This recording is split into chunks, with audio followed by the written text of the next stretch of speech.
The Citi Breakfast Show. Rise above the noise. Your loving kindness towards me, Lord. What is the mercy I can see? Day after day, day after day.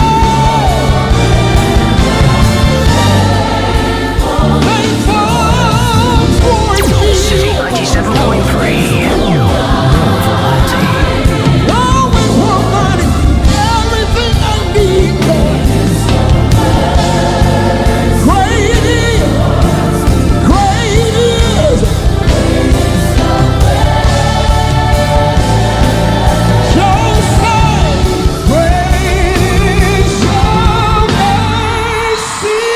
This is Citi 97.3. Your loving kindness towards me, your tender mercies I see day after day, forever faithful towards me. You always provided for me. Where would I be without you? Great is your mercy towards me. Great is your grace. Great is your mercy towards me. Your loving kindness towards me, Lord. Your tender mercies I do see day after day.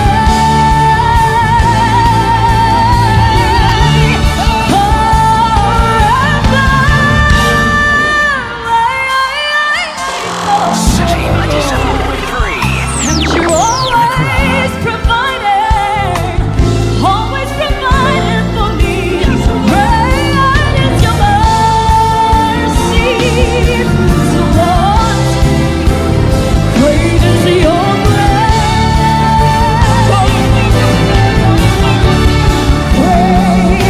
is your mercy towards me. Your loving kindness towards me, your tender mercies I see day after day after day, forever. 6:30, 97.3 City FM. Reverend Tony McClurkin. This is the version you did in South Africa. Great is your mercy towards me. Your tender mercies I see day after day. Forever faithful towards me. You're always providing for me. Great is your mercy. Great is your grace. Towards me, your loving kindness towards me. Oh, your tender. Starting the show with Business Sense on a Monday morning with a lot of interesting things to talk about today on your favorite show, the Citi CBS. It's 18th November.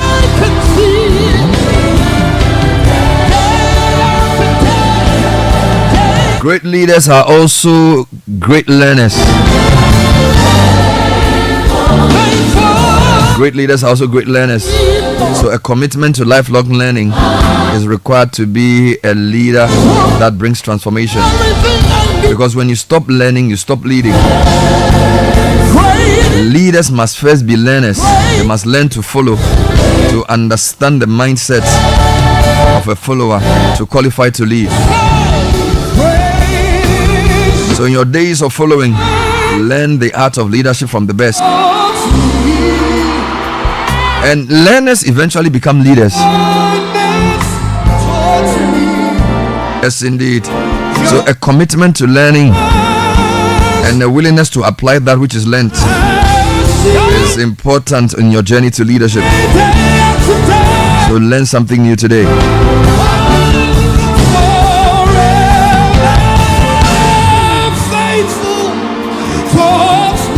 You can do that by listening to this show. There's always something new to learn. Oh yes, my name is Bernard Avle. I'm so happy to be here today. Looking forward to a blessed week with some 3 weeks to the elections. Let's keep an eye on the issues. Let's avoid divisive tendencies. Let's avoid the insults. Let the best ideas win. Let the most credible candidates win. We'll help you do that on the show this morning and other mornings. Business Sense brought to you by ADB, the People's Bank, truly agric and more. Talk to us about a better loan deal with a longer tenor, a lower interest rate, and an all-round better experience.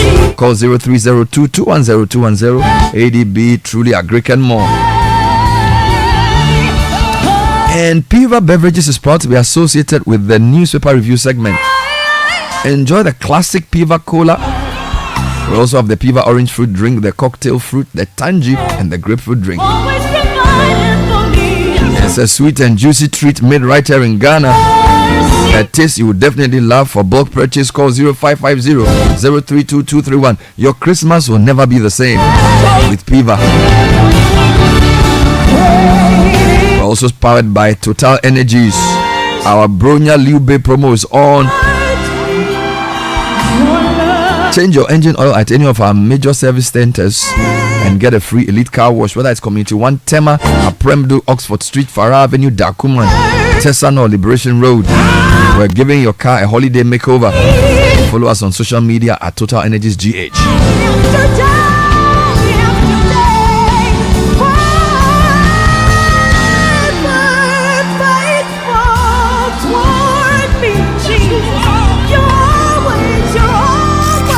Unleashing the power of melodic radio. This is Citi. Great is your mercy. Great is your mercy, God. Great is your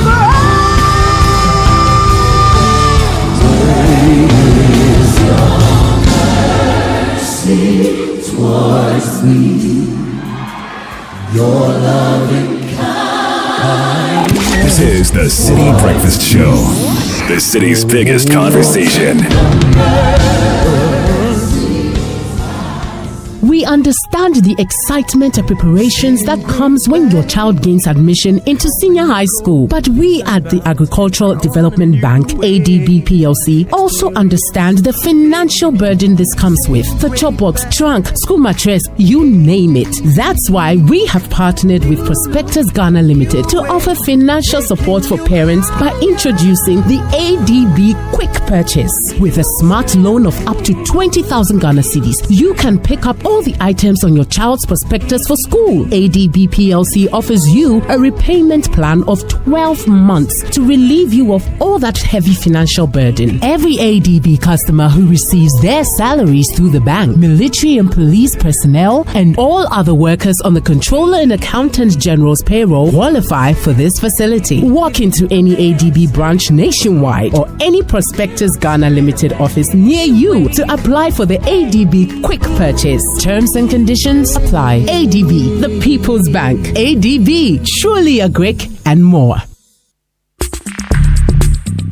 Join the conversation on the Citi Breakfast Show on Facebook at facebook.com/Citi97.3, Twitter at twitter.com/Citi973, and Instagram at instagram.com/Citi973 with the hashtag CitiCBS. Oh, jump on now. Go. Ah, go me. At what time when you come back, we are not hear the sound of your car? Why you buy new car? No, I not change my car. It be the same ride. It be the fuel way I change. Way one shouts it. Ever since I started using the all-new Excellium Premium Fuel, fortified with 3-in-1 action. Oh, Joe, now my car they run like electric car. No, it's so. This is the type of fuel where they want to. Cause now engine they cost. Where they want for way if I buy it, it go protect my engine. And with the small way I buy, I'll go drive, sir. Absolutely. It's like strapping a turbocharger to your engine and giving it a protector. And what they bust my mind, Seth, be the 3-in-1 action, no? Excellium, they prevent up to 99% of deposit. It be anti-wear, some be anti-corrosion. Won't pay when I open there. Hey, so where can I find this magical fuel? Just head over to any Total Energy service station and your car will thank you. Hey, then make a finish my go be fast, then rush go Total Energies. My friend, but why your hand my go be inside? I give you info. Make a feel the go be too small. Go. Joe Pana. Excellium is designed to protect your car engine, decrease fuel consumption, and lower CO2 emissions. Don't say fuel, say Excellium. Choose Excellium, choose quality. This is the Citi Breakfast Show, the city's biggest conversation.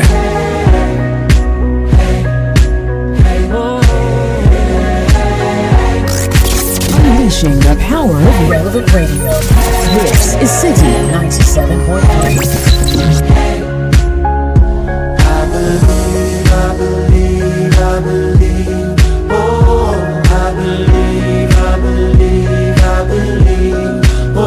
The Citi Breakfast Show, rise above the noise.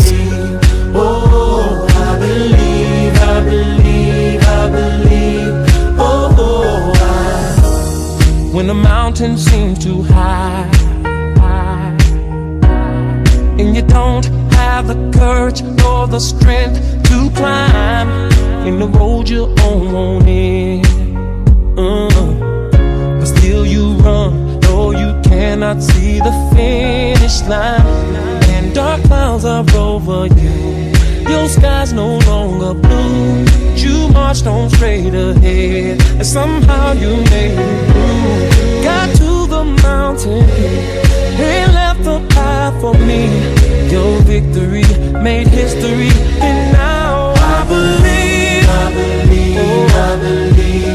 Oh, I believe. Oh, I believe. Oh, I believe.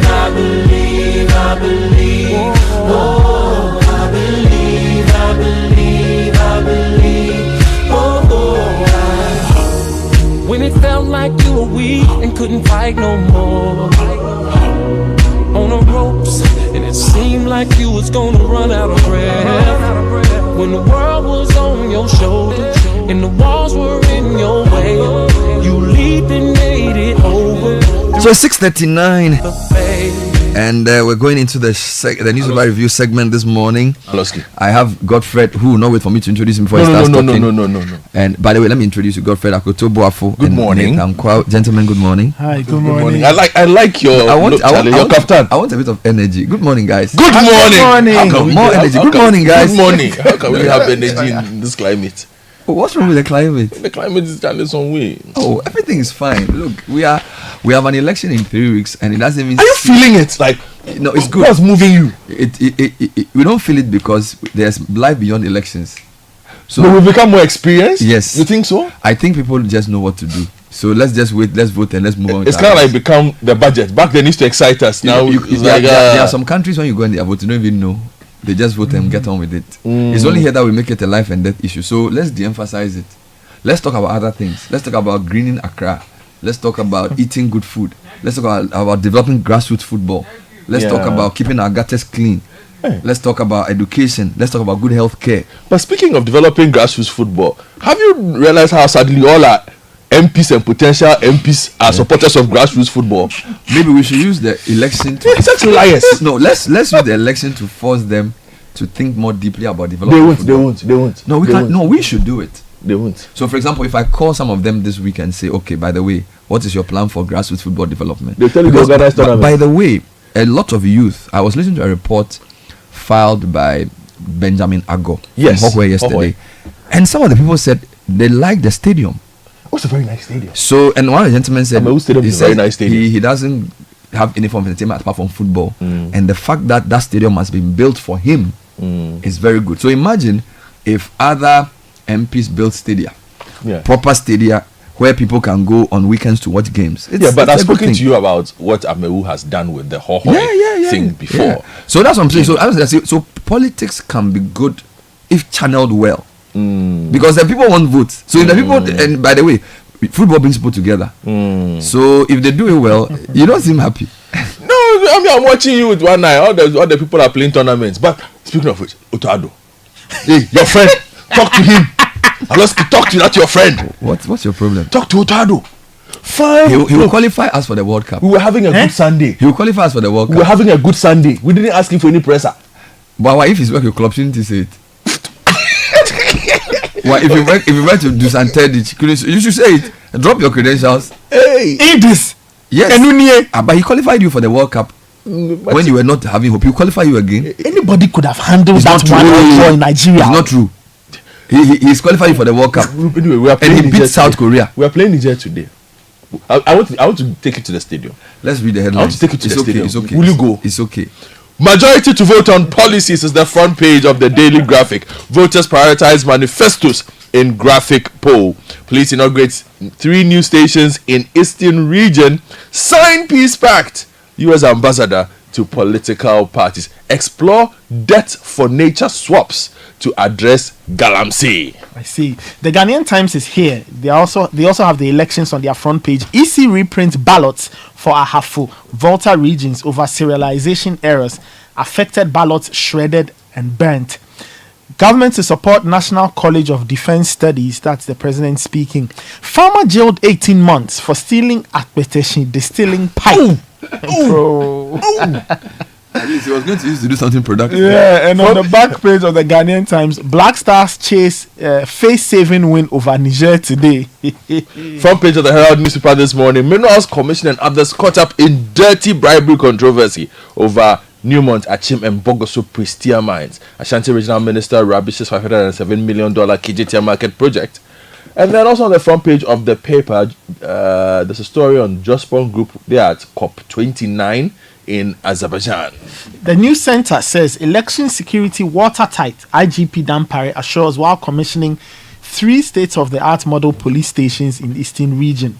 Ghana Gas saves $250 million by replacing expatriates. That's coming from Dr. Asante. And the president to commission over 80 educational projects nationwide. And YEA distributes industrial sewing machines in the Western region. And Kufuor touts Bawumia's credentials as ideal leader for Ghana. Front page of the Daily Guide goes with President Kufuor. On the front page, vote for Bawumia. DACF exposes a Black West drip lies. 2 Chinese Ghanaian Galamsey's trial ends. If you go to the Chronicle, the police is here promising tough security for December polls. Kufuor urges Ghanaians to vote for Bawumia, and Akufo-Addo to hand over 80 educational projects on Thursday. Let me take you to the front page of the Anchor newspaper. Mosquito stops NDC MPs from going to Parliament. You are doomed forever if you don't vote for MPP. Methodist Church Bishop tells Ghanaians. Okay. And then police declare Obuasi NDC youth wanted. The new publisher has Alexander Penyo marking here. Says we can't rely on only Ashanti region votes. Let's unite, work hard to win Central for NPP. And the DACF says no wrong deals in drip. The front page of the Republic Press. I will create jobs for Ghanaians. Kwabena Andrews promises. MPP condemns vicious attacks on Kufuor. Police has no side. IGP assures ahead of 2024 elections. The Informer says IGP warns against violence, admonishes citizens to shun selfish politicians. Supreme Court ruling on vacancy, stay away from Parliament. Masedu Nketia tells NDC MPs, and Bawumia won't be divisive leader. That's coming from John Kufuor. Front page of the Daily Analyst, a report has been put out on the Akosomo Dam spillage. 1,600 homes and 3,304 farms were destroyed. And then EC burns ballot papers with errors. That was another story that was making headlines for the weekend. Top police officer hauled before PPSB over alleged destruction of property. And also how coordinator of the national security attempted to sell residence to estate developer. The Ghanaian publisher has a mix of all the other stories we've mentioned. Okujeto Ablakwa, Alex Appenyo marking the president commissioning educational projects, and John Kufuor speaking highly of Dr. Baumia. Let me wrap up with two papers quickly. Front page of the Inquisitor newspaper, not stopping at anything. Galamsees invade Nuang Forest. Legitimate owners of concession overwhelmed. Bernard, you see the photos. They have just cut down all the trees, raised it down. Yeah, they were sort of stopped over the weekend. This started, I think, last Thursday, following a report, and we've seen. But this is really tragic. Yes, it is. And then also, there's the usual Napo story here. His convoy not involved in an accident. And the front page of the Business and Financial Times, when I finally from me, VCTF, that's the venture capital, eyes $120 million by 2030 to sustain venture capital market. Let me go online. Channel 1 News. Hohwe constituency will Amewu's 4 years outshine NDC's 28-year legacy. That's the story I was talking about. Really interesting report. Stop undermining development contribution of past governments. Kufuor tells politicians. Meanwhile, criticize Supreme Court with caution, he admonishes. Election observers are raising security concerns in Boku ahead of the 2024 poll.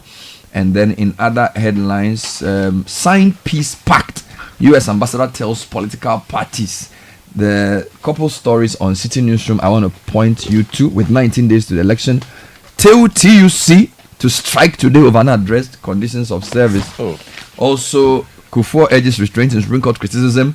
Baumia will revive Ghana's economy if elected, according to the former president. And then Toby Afede says recent judicial rulings defy logic. And then there are a couple more here. No NDC MP should set foot in parliament if recalled. Asiedun Ketia issues a fatwa to NDC MPs. In other stories, we are told the Ahafo and Volta region ballot papers have been destroyed because they are defective and there are new ones coming up. Class FM is talking about politics. No politician is worth the sacrifice of your blood. Gideon Boako is advising the youth. Meanwhile, Black Stars fumble a lead against Angola and crash out of the tournament. And in some good news, fuel prices set to drop on November 16. So at least this weekend there was a drop in fuel prices. Even though marginal, we will take it like that. Now, globally, there are more troubles in the Russia-Ukraine war. BBC is reporting that Biden allows Ukraine to strike inside Russia with missiles. Hey! Meanwhile, massive Russian attack causes Ukraine blackouts. And then how long-range missiles striking Russia could affect Ukraine war. So it looks like the people are essentially continuing the war despite the changes in the election result in terms of Trump winning. And then there's an interesting article here on Bloomberg. Xi Jinping's olive branch to Trump comes with warnings on red lines. We'll read that later on and talk about that. Let's come into the details with EC. Yes, page 12 of the Ghanaian Times. And the story says the Electoral Commission yesterday announced that it had destroyed excess and defective electoral materials through shredding for the Ahafo and Volta regions ahead of the 2024 general elections. To this end, the EC said it would reprint the ballot papers for the two regions. It said the decision to reprint ballots for the two regions was to uphold electoral professionalism and maintain global standards, having found that one of the printing houses encountered challenges with the serialization of the ballots. And there's a quote here. Our audit revealed that the printing house which was printing the ballots for Ahafo and Volta had encountered a number of challenges. While printing of the ballots had gone on seamlessly, the serialization, which was supposed to be done through an automated system to provide serial numbers based on a sequence, had gaps. As a result, a manual system was adopted by the printing house to fill the gaps, the commission said in a statement signed by Samuel Tete, the deputy commissioner in charge of operations for the EC. There was a very interesting report I saw yesterday where the EC was in Ashanti region with all the parties and they were talking about how to store the ballots. And I think this transparency is good. They spoke to all the parties and they said they were happy with the process so far because initially the NEC had raised some concern. And I think that approach should continue where whatever they do, they keep the media informed, they keep the parties informed, that goes a long way to build credibility in the election. Yes, I'll stay with some politics for a while, but that front page of the Daily Graphic. In what appears to suggest voters focus on bread and butter issues, majority of respondents in a Daily Graphic poll have indicated that their choices in the December 7 elections will be based on the manifestos of the political parties. Out of 4,982 respondents in the online poll run by Graphic Online, 3,370 responded, representing 66% of the participants said they would vote on the basis of promises captured in the manifestos. This is a bit different from other polls where the credibility of the candidate and his track record was the main thing. Now, President Kufuor has been speaking, and there's so many stories on Citi on him. I'll give you like two. Give us two. He's been talking about how we should be measured in our Supreme Court criticism. Former President General Kufuor has called for restraint and respect in discussions surrounding Ghana's Supreme Court, stressing the need to uphold the integrity of the nation's democratic institutions.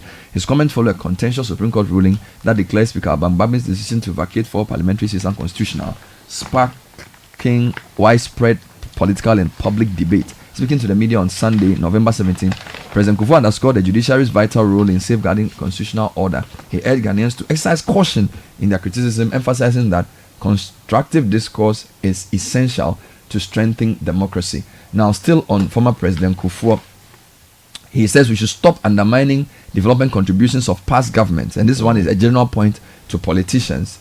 And then he also says he thinks Bawumia will be a good manager of the economy because he worked with him when he was working with Governor Paul Akwa at the Bank of Ghana. So former President Kufuor condemned the practice of political opponents taking exclusive credit for development initiatives in a bid to score political points, warning that such actions only serve to hinder national progress. Quote, they claim we didn't put up any university, but if you take the University of Development Studies, even though it was started for the late J. Rawlings, go and ask who developed the place in terms of infrastructure. The hostels in Tamale were put up by my administration. The Navrongo and Wa campuses were all developed by us. But it is all in the name of UDS. Because I took infrastructure there, should I say I was the one who started the school? This is not how we should go about it. But our opponents are making such claims. They want us to make people believe that everything we started and completed by them. Very interesting points there. Now, still on politics, there's a few more stories I thought we should bring to you. Yes, I have a few. Esiedun Ketia has drawn the battle lines according to the Republic Press. You find that story on page 3. It says that Johnson Esiedun Ketia, the national chairman of the NDC, has directed the party's members of parliament to boycott any emergency recall of parliament, citing concerns of corrupt agendas. Now, he was speaking in the Western region on Saturday. Also on the front page of the paper, the IGP, Dr. George Akufu-Dampare, has assured the Ghana Police Service to remain neutral and professional during the December polls. According to him, the police has no side in the polls and will apply the law evenly. I think you have more details of that in that story. Yes, page 6 of the news center, and Dr. Dampare has announced extensive security measures.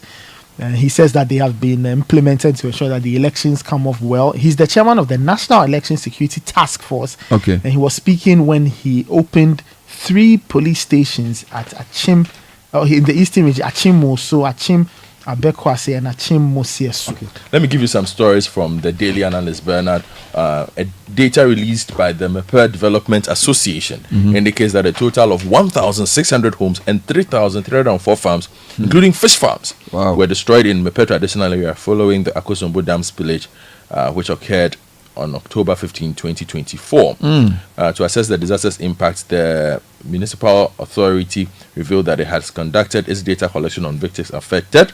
According to it, it has engaged the government on different levels for support, but there has not been support for any of the victims. Now, staying on this page 3 of the same paper, the Daily Analyst is reporting that it has intercepted documents that reveal how National Security Coordinator Edward Kweku Asumeni has turned the sensitive security establishment into an alleged corruption hub, defeating the purpose of its existence. You can get now. Let me give you Toby Afede's story. The Agbogbenfia of Asogli State has expressed concern about the recent tension between the Speaker of Parliament and the judiciary, which he says has raised alarm among well-meaning Ghanaians.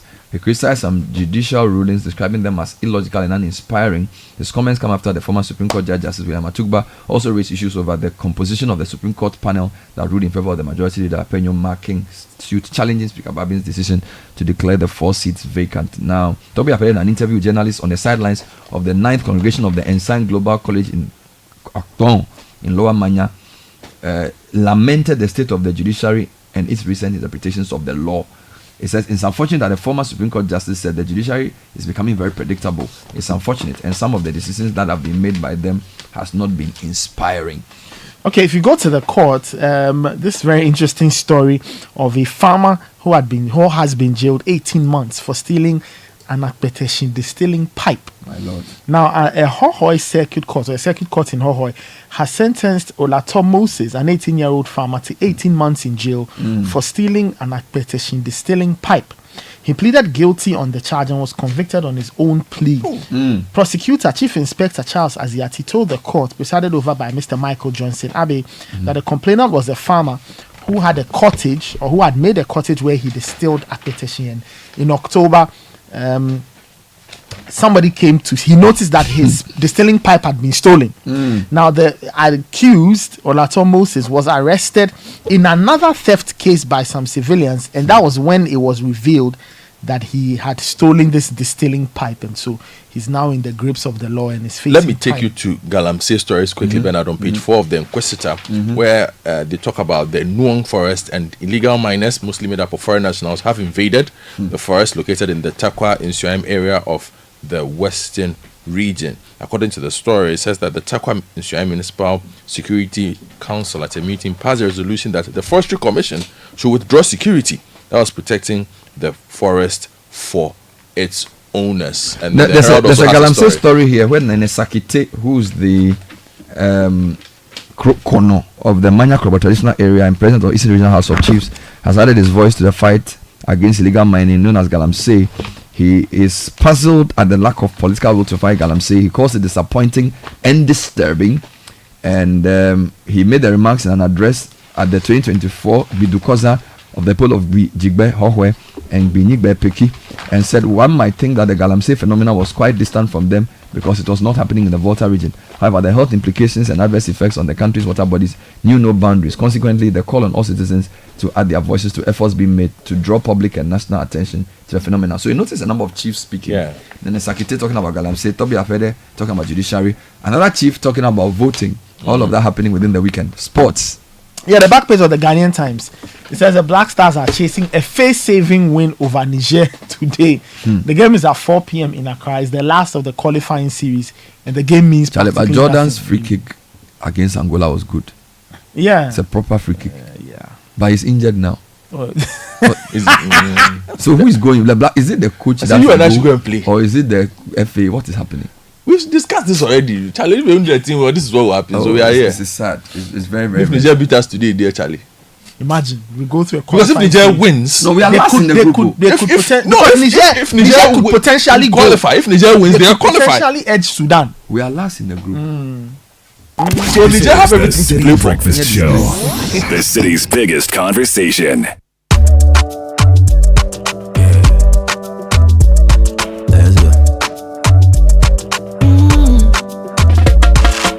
When you wake up in the morning and you know the money calling, oh, you go work, but you know it's I on your side.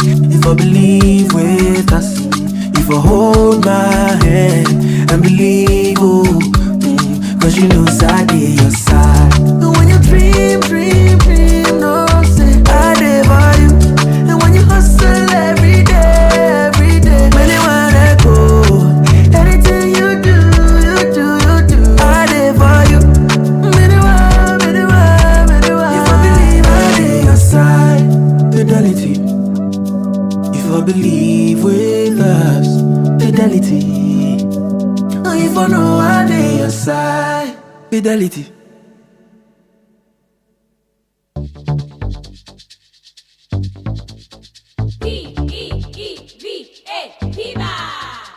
Looking for a burst of flavor in every sip?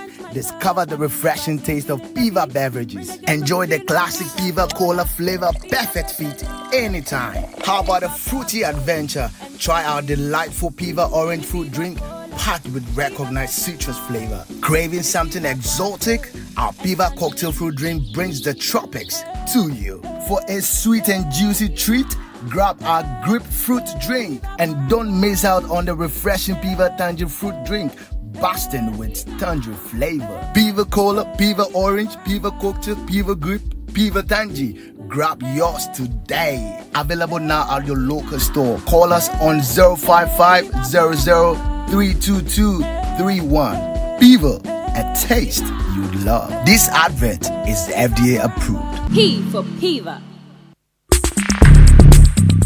Join the conversation on the Citi Breakfast Show on Facebook at facebook.com/Citi97.3, Twitter at twitter.com/Citi973, and Instagram at instagram.com/Citi973 with the hashtag CitiCBS. The Citi Breakfast Show. Rise above the noise. Citi Business News with Ni Latte. Latte, good morning, Ni. Good morning, Bernard. Hello to you out there. Welcome to the breakfast edition of Citi Business News, proudly brought to you by MTN, Goil and EcoBank. Coming up this morning, government misses out on Treasury bill target after court injunction on the issuance of the short-term instrument. Also, Minerals Income and Investment Fund moves to secure stake in Newmont Achim Gold Mine amid the $1 billion deal with Chinese mining firm. And later, we assess the feasibility and economic implication of the NPP's tax policies going into the 2024 elections. My name is Neil Latte. Coming up with these stories and more in the next 10 minutes. Do stay with us.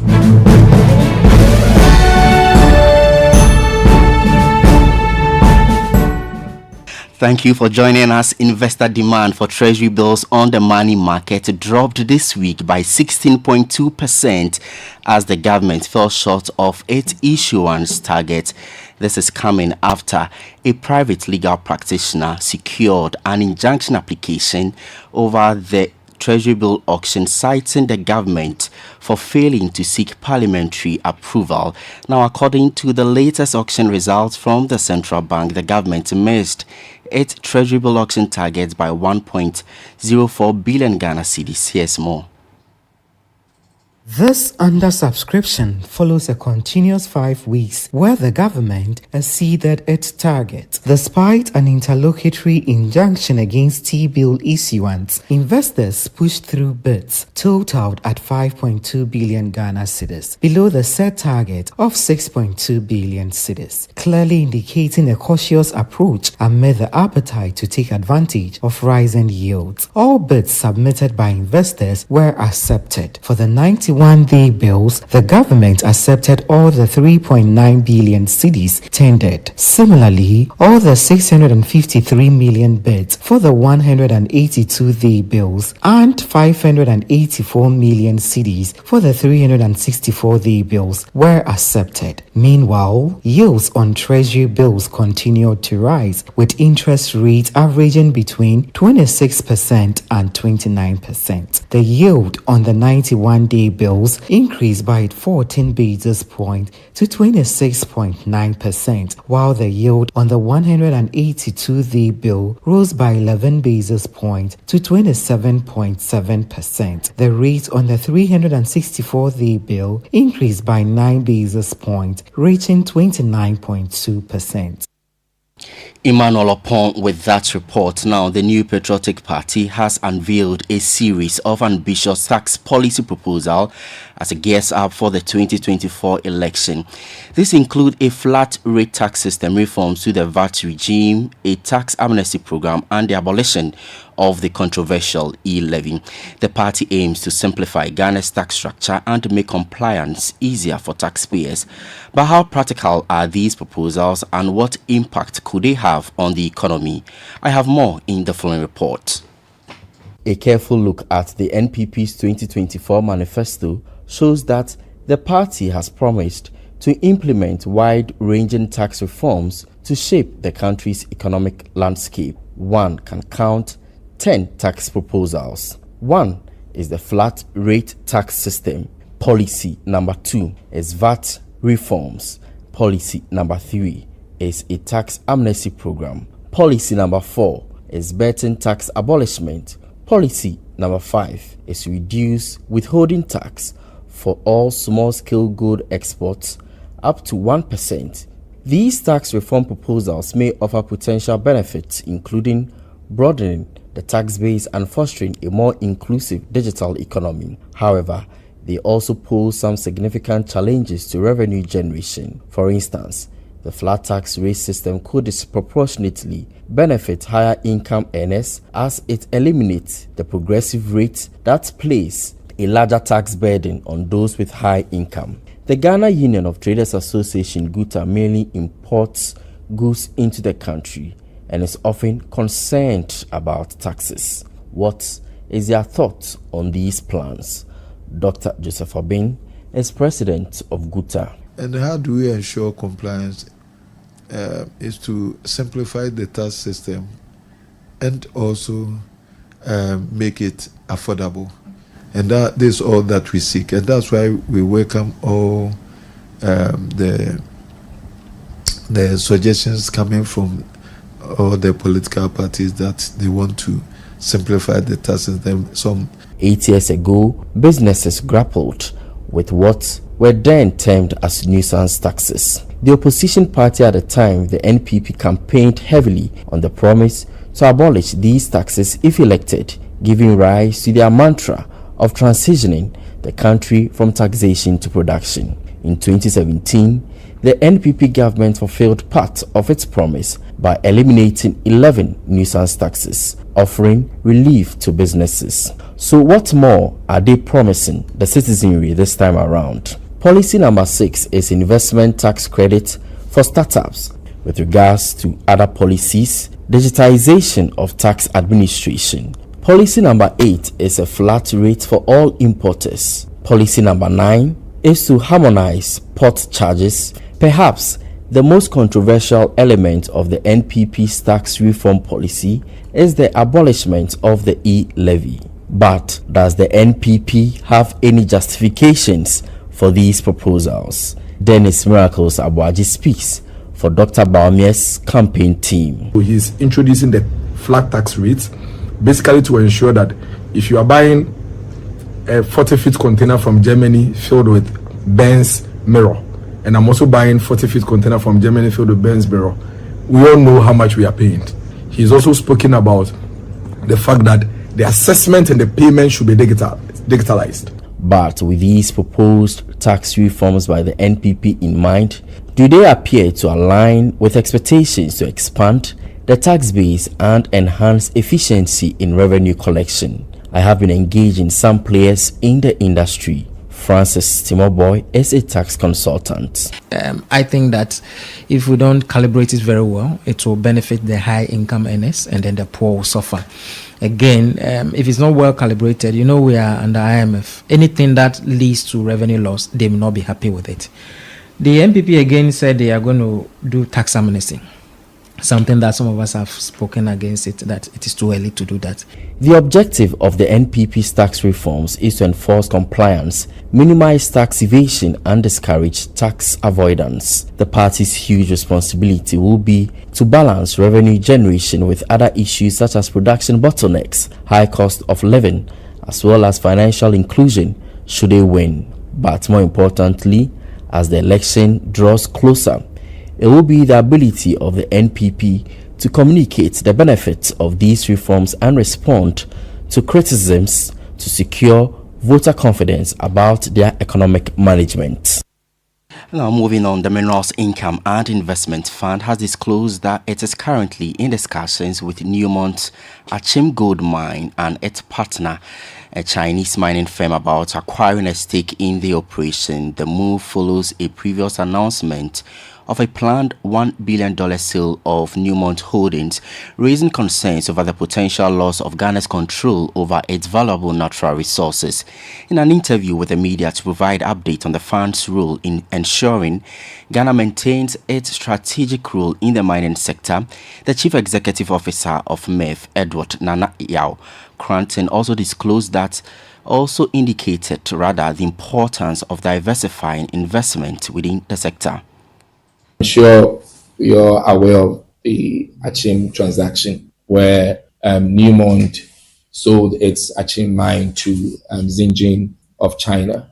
We're still in we're still deliberating. We're still talking to Zengen and Newmont on us still having a stake in that particular mine. But we're about to invest in graphite in the north. Graphite is a very important critical mineral. So having lithium, having graphite, having manganese, and the iron ore positions Ghana very well when it comes to the critical mineral sector. And that investment, again, like I said, impacts whatever industrial policy that the Ghana government has. That was the Chief Executive Officer of the Minerals Income and Investment Fund, Edward Nana Yao Krantin. On the currency market this morning, the dollar is trading at 16 cedis 20 pesos. The British pound at 20 cedis 10 pesos. That of the euro going for 17 cedis 10 pesos. And that's it for the breakfast edition of Citi Business News, proudly brought to you by MTN, Goyle and EcoBank. My name is Sni Lati. Do have a good business day. For over 60 years, Good Energy has served you top quality fuels. Goyle brings you Super XP for a smooth ride. It is available in Goyle stations nationwide. Goyle Super XP is fortified with special additives which help your engine perform better and use less fuel. Goyle Super XP is quality fuel, the ideal choice for most vehicles. Energize your ride with Goyle Super XP. Who feel ya? Huh? Who feel? Good energy. Joy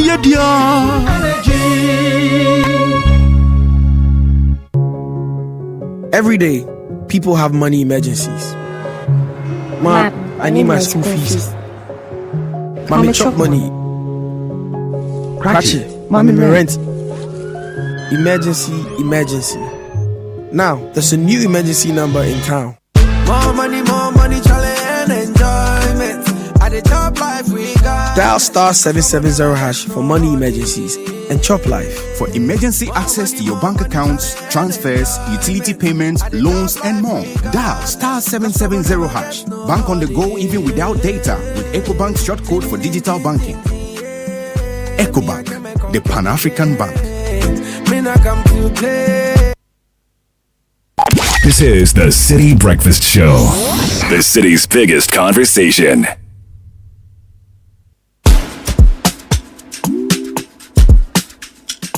L to the A to the L to the A. La la. Normally I be good person. What's happen? Big question. I've been on my obsession. Normally by 6:30, pillow fighting, movie nighting. Like then the romancing. Yeah. We used to vibe, you my only one. Now you they juggle me up and down. Tell me waiting they happen now. We used to vibe, you my only one. Now you they juggle me up and down. But tell me waiting they happen now. You know say I did try. 7:14. Still listening to the Citi Breakfast Show. Coming up next is Kickoff, the latest from the world of sport. But just gone by was the Citi Business News. Every day we face different emergencies: police emergencies, fire emergencies, medical. But there's a new number if you have a money emergency. It's the EcoBank money emergency number, star 770 hash. You get to do all kinds of things just by dialing that number. You don't even need internet. Dial star 770 hash now for solutions to your money emergencies. EcoBank is your Pan-African bank. If you want to buy a water storage tank, there's only one name you need: Polytank. They've been doing this over 30 years, trusted by generations. The first, best, and certainly the original. So go for guaranteed quality. Choose Polytank. Polytank near Papa Nuni. Kickoff is also brought to us by Zonda Ghana. Zonda Ghana Limited, your one-stop shop for quality trucks like Shantui bulldozers, excavators, graders, rollers, power pickups, oil tanks, all of that made and assembled right here in Ghana.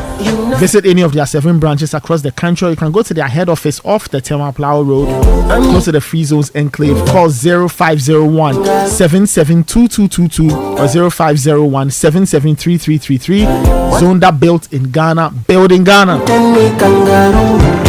Alrighty, let's get into Kickoff. Gabby Affair is in the building.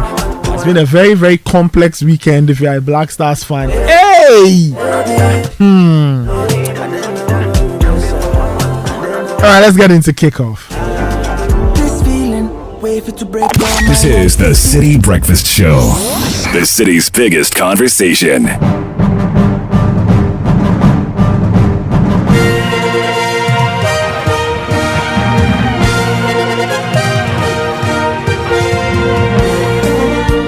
Yeah, and it was a disappointing weekend for fans of, if you follow Ghana football, of course, Black Stars will play no part in next year's AFCON. It's Monday morning. Welcome on board to Kickoff, the very latest in the world of sports on the Citi Breakfast Show. What's on the table today? You know, I don't know if you know, but I trained under Matthias Sammer. I was trained under Klopp. I was trained... I was assistant to Edin Terzic, who was the Dortmund head coach, and surely we exchanged. Well, we'll get to hear from Coach Otuwadu more in a bit, and that was his response to being tagged as a failure after failing to qualify for the AFCON next year in Morocco. Plus, Kotoko, I was on a very patchy run. They lost again at home to Nations FC in the Ghana Premier League. That and some results from the Nations League and tennis. Sinner makes history in Turin. He is the first ever Italian champion at the NITO ATP Finals.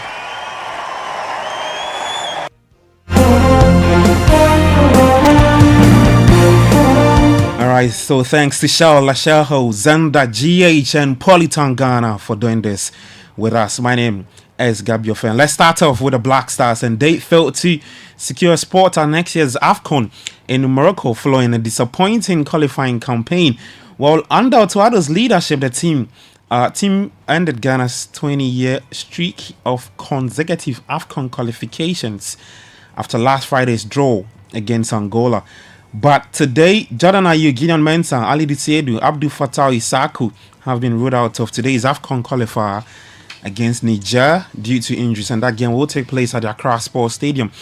And to fill the void left by the injured players is Midiama SC right back Kamaradini Mamudu, Heart of Lions defender Ebenezer Aban, and Thoughts FC's Jerry Friye have been called up to join the squad for today's matches. Yes, so to add on the injured players.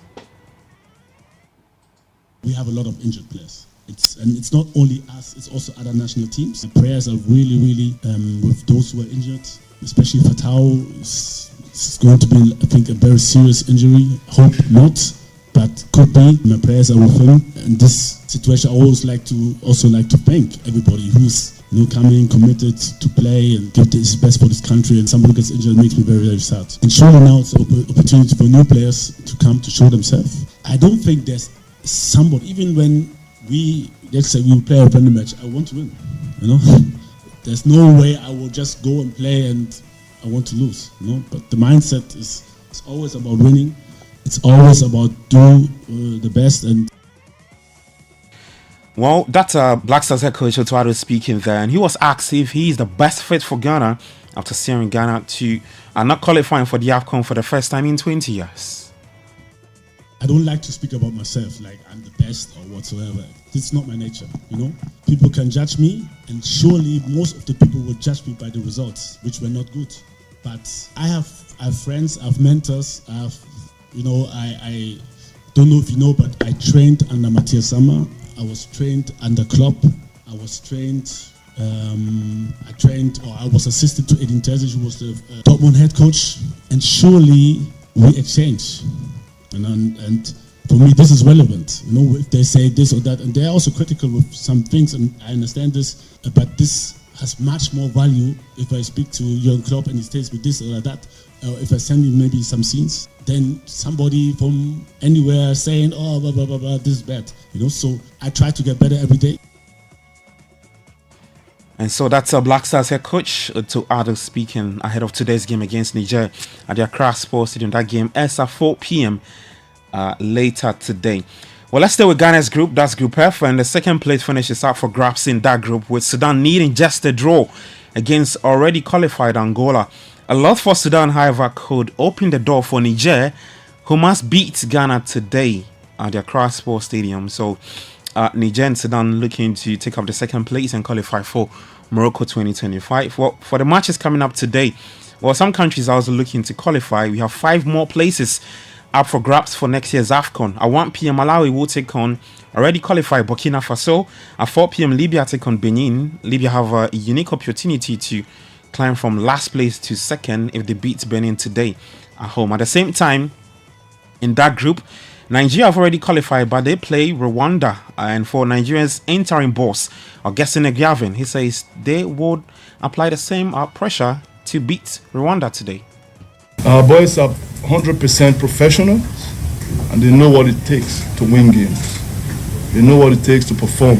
So I'm not sure they're going to blink for a minute.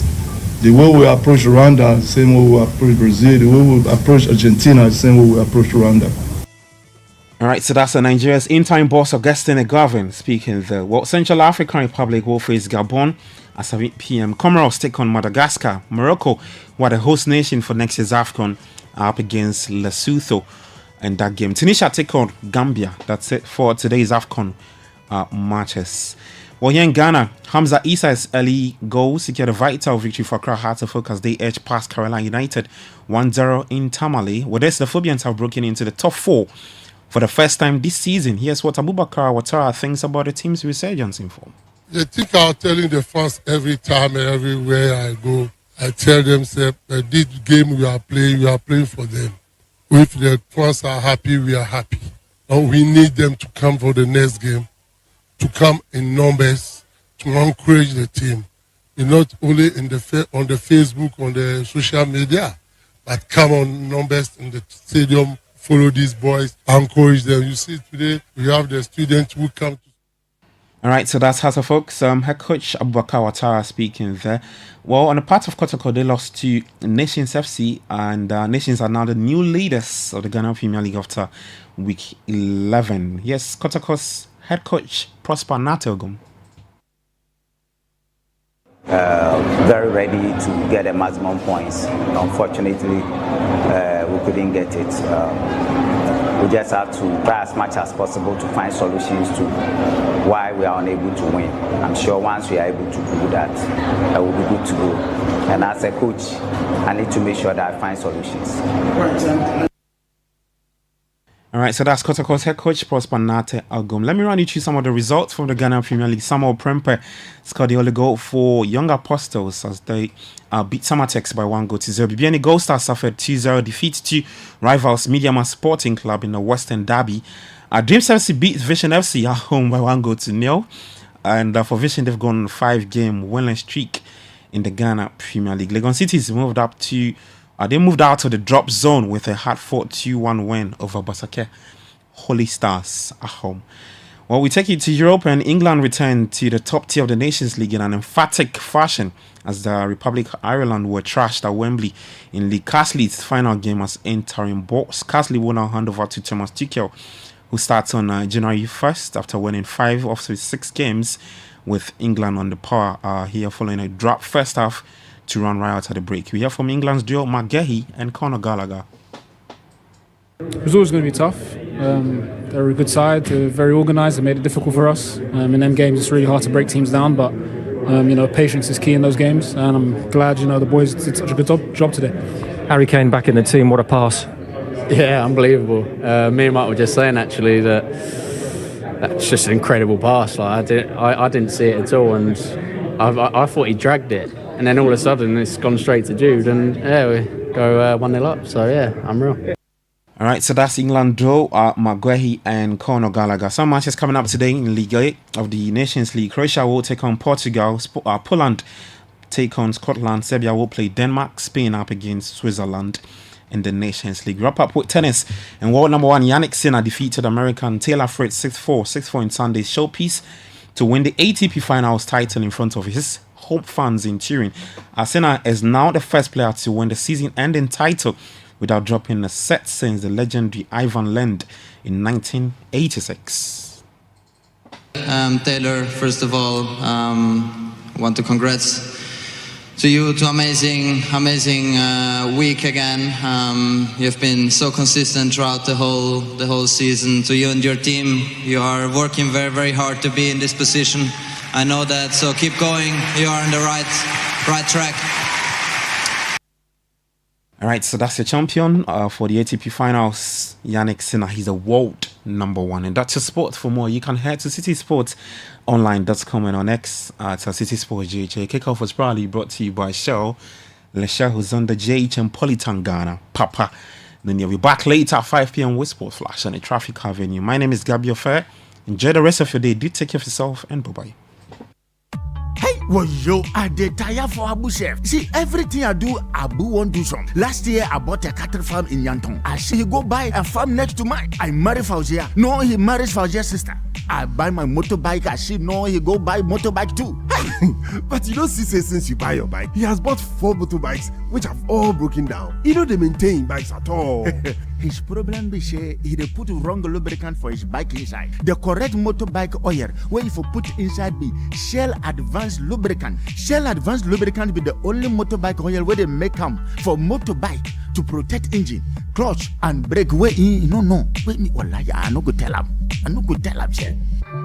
Hey, well, but wait, where you go? If you don't go tell Abu, me I don't go tell him say make you use Shell Advanced Lubricant for him bike. Hey, visit any Shell station or distributor today to get your Shell Advanced Lubricant for your motorbike. Shell Advance, complete protection for your bike. Politankinye, Papa Ninye, Politankinye, Papa Ninye, Papa Nakamesio, Papa Ninye Kamesio, Only one Politan, strong and reliable, trusted by generation. We want the citizens to buy only Politan.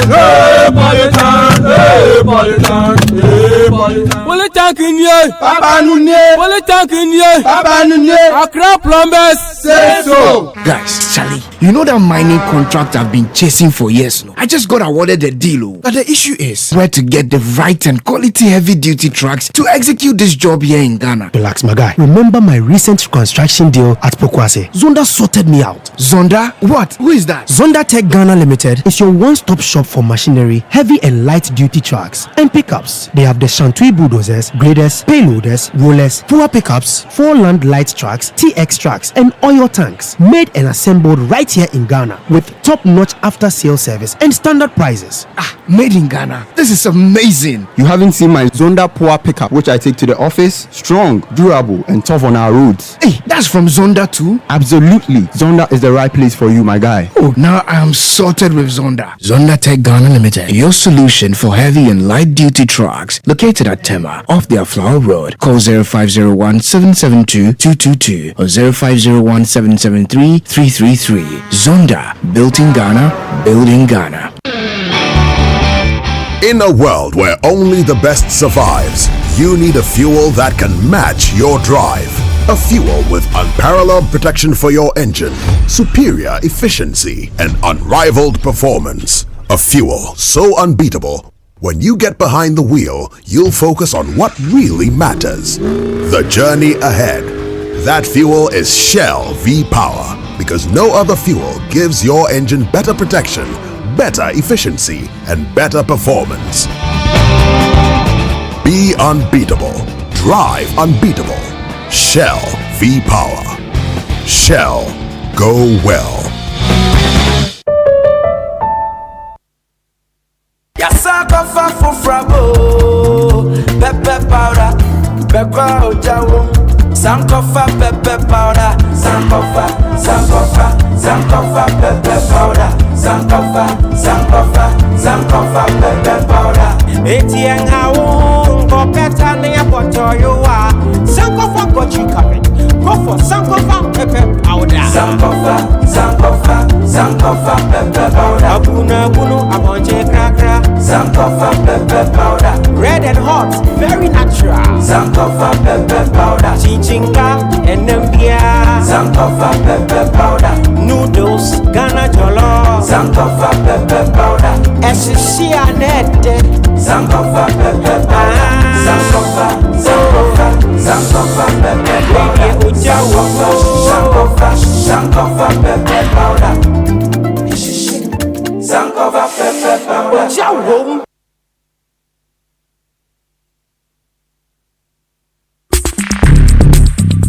Join the conversation on the Citi Breakfast Show on Facebook at facebook.com/Citi97.3, Twitter at twitter.com/Citi973, and Instagram at instagram.com/Citi973 with the hashtag CitiCBS.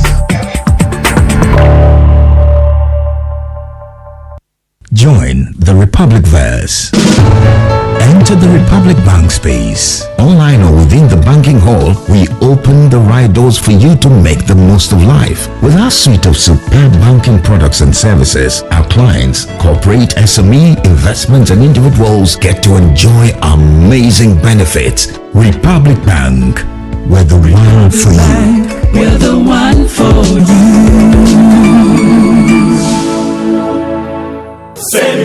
You can engage in all the propaganda you want, but if the fundamentals are weak, the exchange rate will expose you. Has the exchange rate not exposed Dr. Baumia and the NPP? At the end of December 2016, the cedi to dollar exchange rate was 4 Ghana cedis to $1. Today, it's about 16 Ghana cedis to $1. This is more than 4 times the amount of cedis one needed to buy $1 in 2016. Today, as a result of the free fall of the cedi, many businesses have lost significant amount of their working capital, with many collapsing in the process. Did they not say Yeti Sikaso? Yeti Sikaso.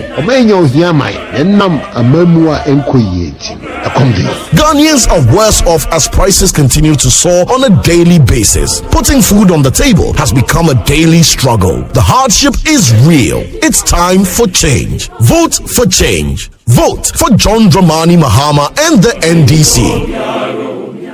Hosa, hosa, ho. Hosa, hosa, ho.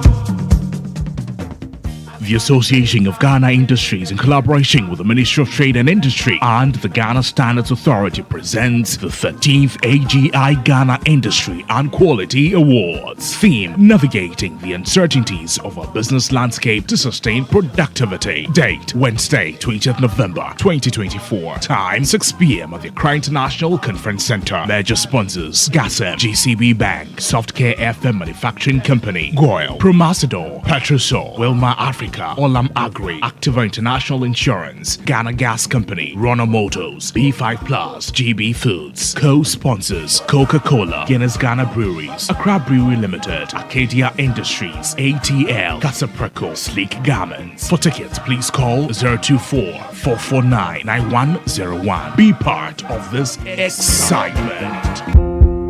I am Wahinere Gifty Auntie. You see, it always feels good when you receive that salary alert. I made a bold decision to invest a lump sum into the Old Mutual Retirement Salary Plan, and this means that I will get these alerts every month throughout retirement for the rest of my life. You too can retire on your own terms. Invest a lump sum in the Old Mutual Retirement Salary Plan today and receive a monthly income for the perfect retirement. Call Old Mutual on 050-453-4333 or visit www.oldmutual.com.gh to sign up today. Obrapa Ahotongwa. Old Mutual. Do great things every day.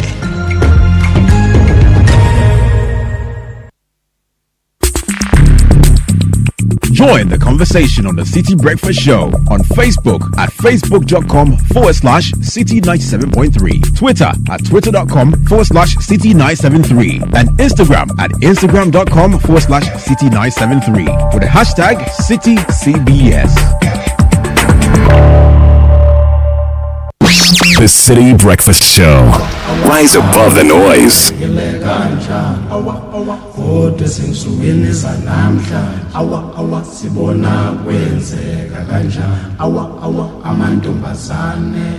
She's a rich girl, she don't try to hide it. Diamonds on the soles of her shoes. He's a poor boy, empty as a pocket. Empty as a pocket with nothing to lose. Sing ta-na-na, ta-na-na-na. She got diamonds on the soles of her shoes. Ta-na-na, ta-na-na-na. She got diamonds on the soles of her shoes. Diamonds on the soles of the shoes. Diamonds on the soles of the shoes. Unleashing the power of relevant radio. This is City 97.3.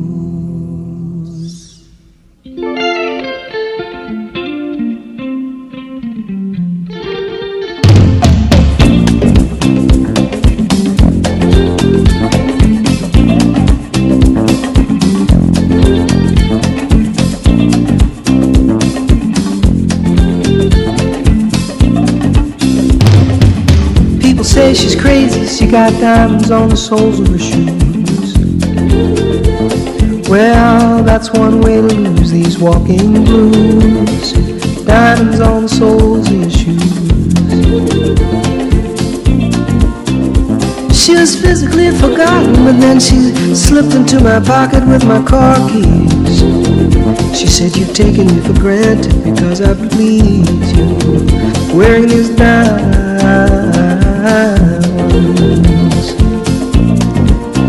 and I could say, ooh,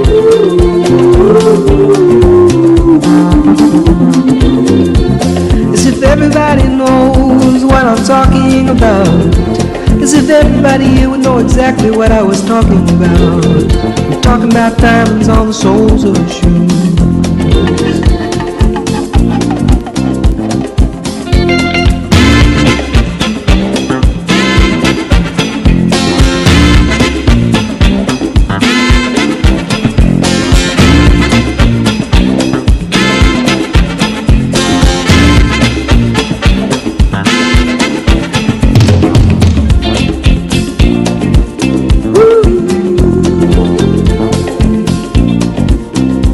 7:37 Citi Breakfast Show, 18th November. Happy birthday greetings coming through this morning to Amanda Kesiwa Buafo and Erica Guda of the Tax and Regulatory Department of Deloitte. From your country managing partner Daniel Kojosu and all staff. Happy birthday to Amanda and Erica. Wishing Faustine Swimming of JMK Consulting a happy birthday. You are an awesome young lady and the best sister anyone could have. Your brother, Professor Patrick Esiming, wishes you God's blessings, favor, and protection. Have a wonderful day, Fausti. Mother bodegas and the lights on over Broadway. Wearing diamonds. Also wishing Eunice Opoku, Senior Public Relations Officer at the Lands Commission, a happy birthday. Today, the 18th, is your birthday. Eunice, enjoy your day. You know what I was talking about. Listen to the Citi Breakfast Show. Everybody here would know exactly what I was talking about. I'm talking about. And happy marriage anniversary to Mr. and Mrs. Bolua Samuels from Man Like Bali. You're not too fine. That's the message. Happy birthday to Elom Koku Jineku of Temarit School. Our heartbeat, may you grow in wisdom and stature. From Daddy, Mommy, and Aseda. And to my son-in-law, Alex Ofosuado of EcoBank Airport Branch. You are cherished member of our family. We're lucky to have you from PK Jineku. As if everybody knows what I'm talking about. As if everybody here would know exactly what I was. A few more requests coming through on the show this morning. Nathan? Yes, this one says, help me wish my friend Emmanuel Ametepe of Appointed Time Printing Services a belated birthday. That's from Clemencia. Mrs. Ophelia Frimpong says, kindly wish my son Andrew Kwame Frimpong a happy birthday. May God shower you with the gifts that matter. Love, peace, and happiness. Bernard, I bring you greetings from Dabala. Dabala? I was driving through Dabala yesterday. Someone stopped me and said I should say hello to the team. Wonderful. Yeah, so much love to you. You don't know the name? Dabala. No, he didn't mention it. He just shouted my name and said hello to Bernard, you know. Wonderful. A few more coming through. Wish Pastor Ni Odate Mills a happy birthday. Wishing him God's blessings and favor. He's a proud member of the Chemu Senior High School. Kosa 98. Wow, he's my mate. Kosa 98 from Samote Adano, photojournalist, graphic communications group, to Pastor Ni Odate Mills. Kosa 98. This is the Chemu, not the Ekpando. COSA. Please wish Elder Juliet Kwabia Padising of the Ghana Police Church a happy 50th. This is from Solomon and the Young Adults Fellowship of the Ghana Police Church. To Juliet Kwabia Padising. You are an elder of that church. Good morning, team. Please wish. Okay, you've done this already. Bernard, good morning to Franklin Brana. Okay. Big man. Just wish him good morning. Yeah, just good Under morning no to you. No pressure, cry. Wonderful. No, Wonderful. I'm talking about time. All right, so a couple of things to talk about this morning. Well, just a funny story. So this weekend I went to it's called Pokwasi Amanfrom. Okay. But essentially on the Awoshi Road.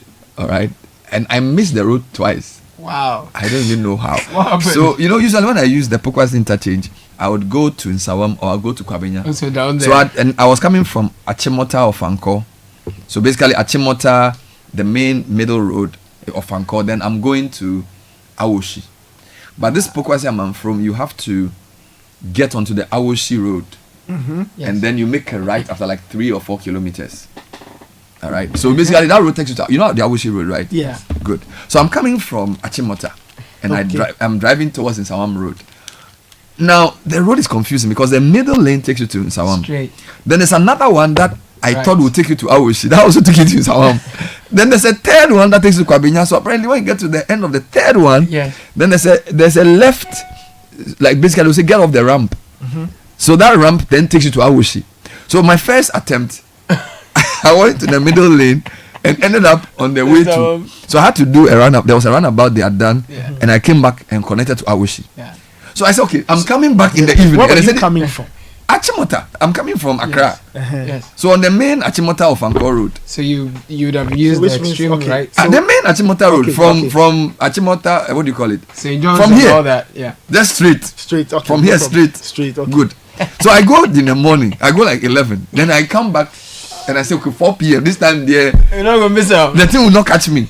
Sat in my car. Yes. Google map on. Yes. Going to the place. Mm-hmm. So I drive and I say, okay, first lane Pokwasi. Yes. No, first lane is taking you to Nsawam. Mm-hmm. So I said, let me join the third lane. I still ended up in Nsawam. Charlie. So how did you crack the code? I don't know. I don't know how to. So I don't know what. So, but you are here this morning. So obviously you cracked the code somehow. Engineer Bimbo, good morning. I need somebody to explain. Engineer Bimbo is your man. So wait, so you had to do And if it wasn't for the roundabout they did, I would have ended up in Setikrom in Nsawam. Charlie, serious. So wait, so on the second attempt, so clearly you missed the second attempt. You see, the road comes. This is my problem. You know the signboard on top of the road where they will say in Nsawam. Yeah. Then they'll write Pokwasi. Then they'll write Awoshi. Yeah. They'll write Kwabenya. The place it is too far. And when you are not sure whether it's pointing to this road or that road because they have the name and they do 2 arrows. I don't know whether I'm the only person who's ended up in that issue. I'm sure lots of people had. It was very sad. So that's what I'm asking. So the third time, how did you get it right? No, I didn't go. There will be no third time. I won't go there again. It's finished. I'm done. I'm not going back there. It's terrible. Anyway, but that's not even the reason why I'm doing this. I just wanted to play an audio a friend of mine did on social media this morning. I think it was over the weekend. She's been suffering. No? Yeah. You shared the same birthday with that lady. Yeah. Let's hear her. She's not happy at all. I'm not happy at all. I am not happy because traffic is just taking a toll or having a toll on our lives, especially those of us who live in Pram, Ningo, Community 25, Dowenya, Devtra Code, Mutual, and the likes. I will wake up and finish everything by around 5:20 a.m. So you can imagine the time that I wake up. Get children ready for school. After getting them ready, stay in traffic for close to an hour for a journey that ideally should be less than 10 or 15 minutes. Drop them off and come back and stay in traffic, unnecessary traffic. And then you get to Accra from 5:20 a.m. I get to Accra by about 9, 8:40 a.m., 9. All these productive hours wasted in traffic. Why? Because road construction that was started by a contractor named BHM is stalled with no explanation whatsoever. Parents are suffering. Workers are suffering. We are spending Sunday to Sunday in traffic, and nobody seems to care. Nobody seems to care. If you know somebody who lives on the Community 25 stretch, they are going through hell every day. You are wasting productive time in traffic. Sometimes when we are going to school, the kids are sleeping in the car.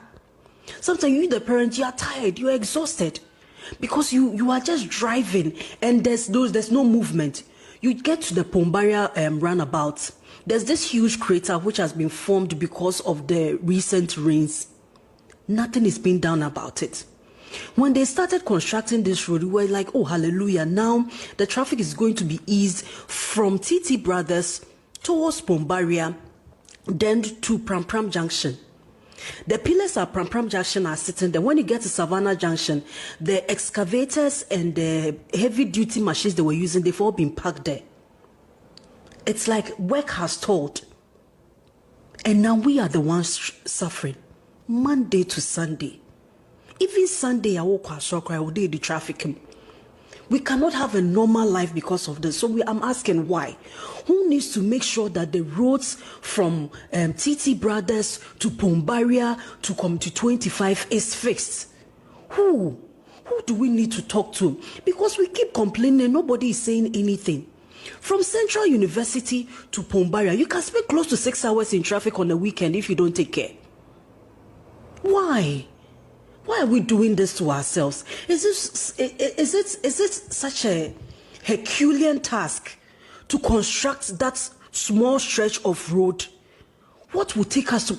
What will make us construct this road? Because I'm frustrated.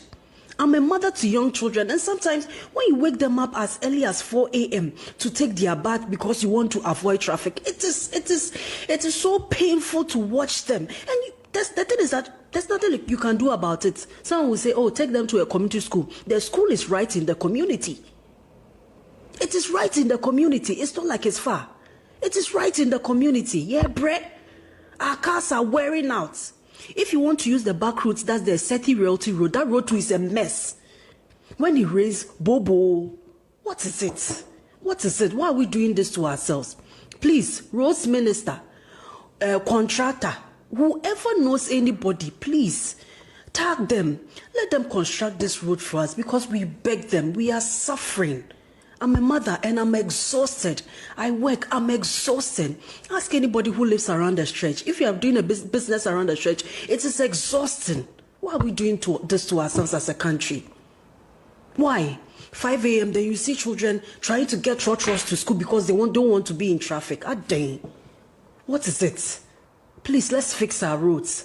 Let's fix our roads. This has gone beyond politics. Let us fix our roads. Because the people, whoever needs to fix them, you know better. You know better. Oh.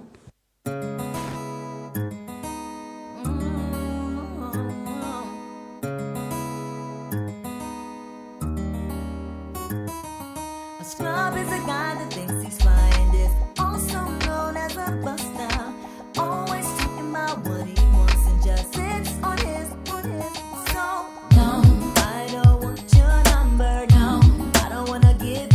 A frustrated mother, wife, citizen. Fix the roads. We'll talk more about roads this morning. It's a big issue for the show. But the November-December Zenith Bank reward is in.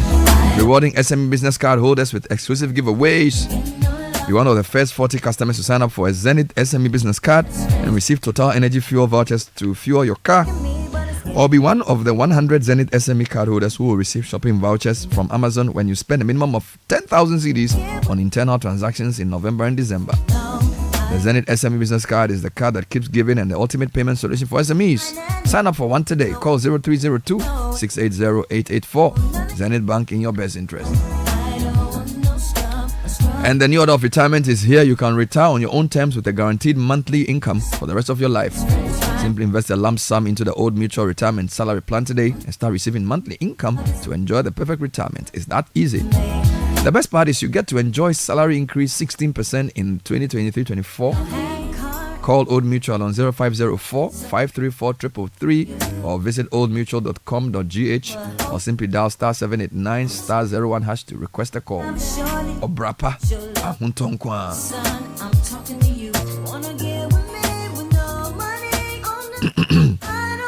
And if you find yourself going through this, you know what to do with Lozati. 100% natural, refreshing throat lozenges with 7 pleasant tasting flavors. Available in honey and lemon, ginger, peppermint, orange, cola, and 2 sugar-free formulations, propolis and strawberry. Lozati lozenges for the quick relief you need in your throat. For bulk purchase, contact Unicom Chemist or 0302-324-595. Lozati lozenges, 30 seconds instant relief from sore throats. Now, there's exciting news from Coca-Cola. They are announcing the return of your favorite Coke Original in the 300 ml glass bottle. It's selling for 3 Cedi 50 pesos.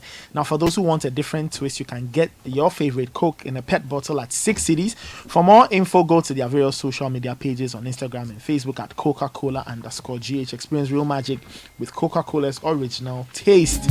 January 2025 admissions are in progress at the Heritage Christian University College at Amasaman behind the Olympic Stadium. They have given over 450,000 cedis since 2018 as startup grants to a number of their students to start their businesses. They are accredited by GTech. Call them on 020-229-839 or visit their website htuc.edu.gh. Heritage Christian University College, educating compassionate entrepreneurial leaders. Here are some quick comments on the voice clip I heard. You should see me this Monday morning. Tired already. We leave home Dowenya at 5:45 and get to Accra at 8:30 every day. As for going back 4 p.m. from Accra, 8 p.m. Why? Good morning, Bernard. They need to fix the road. The question is, why are you working in Accra? You should get a job in Tema. You work at... Is it that easy? Why don't we have more jobs in Tema? Tema is a big town. You shouldn't be coming to Accra to work. You should work in Tema. Maybe the person had a job here before moving to Tema. But you need an Accra Tema branch. Universities have Tema branches. Like, for example, a lot of the universities have Tema campus. So every company should have a Tema campus. Yeah, there's a Tema campus for some of the key universities. I think they're going to have a Tema campus. Well, it depends on what course you do anyway. Good morning, guys. I've been in traffic for 2 hours from Bombari. I'm dozing off on the motorway. The woman is so right. Nana Jiabo, Gulf City Tema. We are indeed going through hell. I'm dozing off as I sit in my office. This woman has really given a detailed report on what's happening on that stretch. From Doris. Doris, we need to get jobs at Sogakope, Sojakoshe, jobs at Ada, so you don't have to come to this side of town. Some of this is urban development. Look, I told you I went to Akwele in Kasua a few weeks ago, and I couldn't believe how big Accra has become. Of course, Akwele is even in the central region. People live there and work in Accra. I was at Pukwasi Amanfrom over the weekend. I missed my route twice. But people live there. Charlie, people, they stay there. Amasaman is massive, and they're all coming to Accra to work. Somebody has to figure out how to make things better. Yes, we need more roads, but we also need a different approach to urban planning. Good evening, City. I share the same... Well, are you listening from? Why are you doing good evening? I share the same thing with the lady you just played. I live at Matahiko in the Bonkatamanso municipality. Come and see the traffic this morning. I left home at 5:26 a.m. and I'm not at Ashama about yet. Hey, Don Perry. Don Perry is tired. That's why he said good evening. Hey, you live at Matahiko. You've never reached Runabout yet. Look for a shortcut. Good morning, Bernard and team. The situation is pathetic. I empathize with this mother when she's even driving. We just imagine those who bought Trotro. The worst part is it eventually affects your health. Kwesi Anfield from Wager. A few more comments before, but send them to 054-998-6996. We're focusing on urban development, mobility, transportation, roads, basically all the things you need to live in a city. Send us a voice note like the lady did. We'll be happy to play it. Now, if you're looking for litigation-free land, speak to Royal Kingdom Estate. They specialize in land acquisition, construction, design, property management, and so much more. They are at Cantonment opposite the Soul Clinic International School. You can call them on 055-755909 or send them an email, info@Royal Kingdom Estate. Royal Kingdom Estate, building communities, nurturing dreams. And the management of the National Lottery Authority is informing all private lotto operators and everybody in the space or people who want to operate and sell lottery products that you need to come and get yourself signed up, pick up an application form. You should have done that by the 1st of November. It's not late. You can still do so between now and the 29th of November, which is the deadline. After this process, if you are not registered and you are caught, you will be dealt with in accordance with the laws of Ghana. NLA development through games. All right, this morning, beyond the voice note, somebody sent a letter that he's written to his MP and copied. Minister. to the minister and copy Yes. to the City Breakfast Show team. Yes, Can let you me read it to Let us? me read it for you. It says urgent need to address Tema Dawinya Pram traffic and alternative roads. Dear Honorable Minister, I write to express the growing frustration of residents and commuters regarding the worsening traffic congestion along the Tema Dawinya Pram corridor. Despite the President's sword-cutting ceremony for construction works 4 years ago, there has been no significant progress on the road, leaving residents to endure daily gridlock that affects productivity and quality of life. To alleviate this pressing challenge, I humbly request your intervention to prioritize the reshaping and improvement of alternative routes, which could provide temporary relief. Additionally, intersections such as Citi Brothers, Free Zones Junction, Gombaria, and Pram Junction urgently require asphalt overlays to improve traffic flow and road safety. We believe swift action on these measures will significantly ease the burden on residents and demonstrate the government's commitment to addressing their concerns. Thank you for your attention and anticipated action. Sincerely, Charles Go, a concerned resident. Let me see. You are not reading the thing with feeling. You are reading the thing to, like. Oh, let me read it again then. Read it with. What feeling again? Like, it's a feeling. You don't go to traffic. You don't have the feeling. Let me go here. Charles, go. Charles, go. Go. Container. Dear Honorable Minister, Charles Edem Go is my mate. He went to Bishop Herman College. I write to express the growing frustration of residents and commuters regarding the worsening traffic congestion along the Tema Dawinya Pram corridor. Despite the President's sword-cutting ceremony for construction was 4 years ago, there has been no significant progress on the road, leaving residents to endure daily gridlock that affects productivity and quality of life. You are not talking. To alleviate this pressing challenge, I humbly request your intervention to prioritize the reshaping and improvement of alternative routes, which could provide temporary relief. Additionally, intersections such as Citi Brothers, Free Zones Junction, Bombaria, and Pram Junction urgently require asphalt overlays to improve traffic flow and road safety. We believe swift action on these measures will significantly ease the burden on residents and demonstrate the government's commitment to addressing their concerns. You know why? You live at Dansoman. If you give this thing to somebody who lives in a traffic-prone area, 25. the way they will read it, Jesus.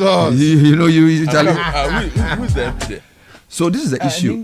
So I did a program today that I want people to watch. We'll be doing a program with Sanda today on Situation Room where we discuss the voter numbers 3 o'clock on radio and television. The reason I want you to watch it is that, yes, we actually found out that this is actually a very normal peri-urban problem.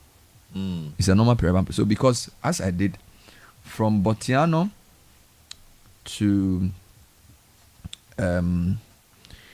what's the name of this place? Botiano to Amasaman to Trobu to Dome Kwabenya to Adenta to Medina to Ashaiman to Punkatamanso to Ningo Pram.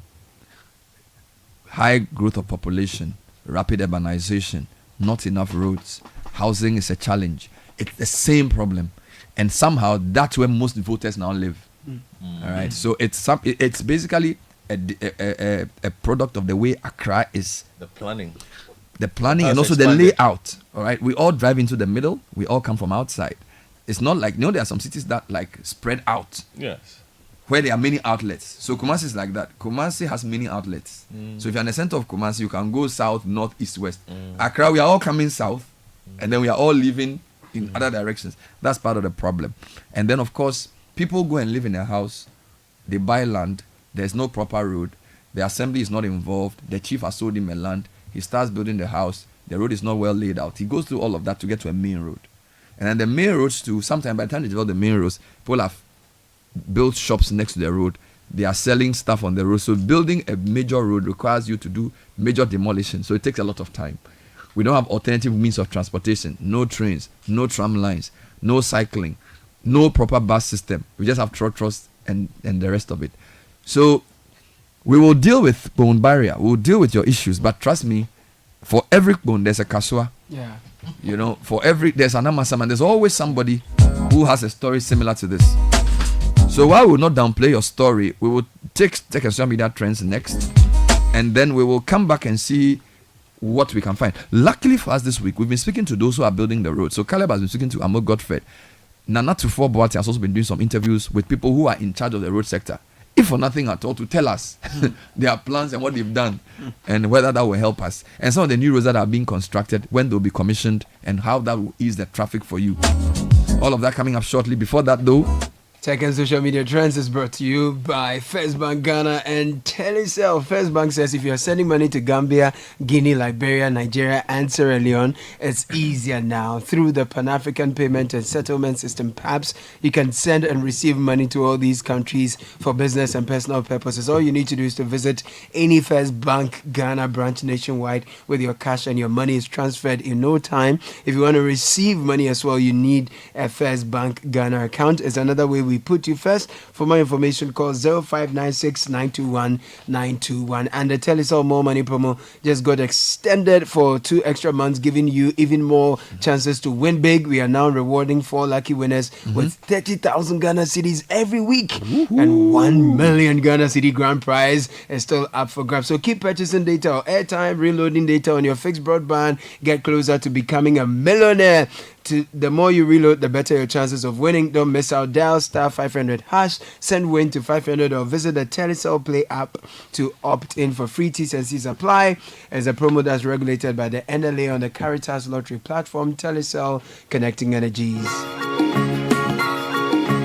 politicians, they suffer. Everybody, they suffer. You never know joy if you've never had to suffer. Manifest with a song, with a segment. So now his song is now a sick tune. It's a big guy. The instrumental. I tell you. So what is trending? Well, let's start off with some politics. Kufuor is trending. Right. Last night. No busy. So former President John Kufuor, was speaking on Dr. Baumia. He threw his weight behind Dr. Baumia and said Ghanaians had to vote for Dr. Baumia in the upcoming election. So Kufuor is trending. He appears twice on the trend. So Kufuor is trending. Some sporting news, Kotoko is trending. It is not looking good for Asante Kotoko. We have overtaken them quietly. Asante Kotoko, a few weeks ago, were enjoying their run in the Ghana Premier League, and then the dark days appeared. You know, our league, Four straight losses. You can be 3 points from relegation, 3 points from winning the league. So Kotoko have suffered 4 losses on the bounce. The latest was the one handed to them by Nations FC, who are now top. They are following Pep Guardiola. Charlie. Good morning, Papa Kouakwe. So Nations beat Asante Kotoko 2-0 over the weekend at the Linkley Stadium. And Hearts of Oak won 1-0. The Hearts of Oak beat Karela 1-0. We won away. It's trending. Ogum, who's the Kotoko coach, also trending. Charlie. Nations FC is trending. Now, Nations FC have their attacking midfielder called Faisal Charity. Super player. Super player. Is he really? Is the Nations FC owned by the Nations Prophet? No. I just wanted to know. No, that's not the Nation. So that's Nations FC is run by ex-Kotoko board chair Kwame Chi. But you see the Nation Prophet suit? Of course. The Nations. Oh my God. On this opportunity. So Nations FC trending. And then Klopp is trending. Why is Klopp trending? It's trending because of Otto. So Otto says that he has worked under Klopp, worked under Edin Terzic. So if he tell him anything, you can't talk nonsense. No way. He's worked under When Klopp. are you dropping your article on the Black Stars? It's cooking. It will be released today. On which platform? It will be on citysportsonline.com. I just talk about the fact that Football Truth has spoken to Ghana.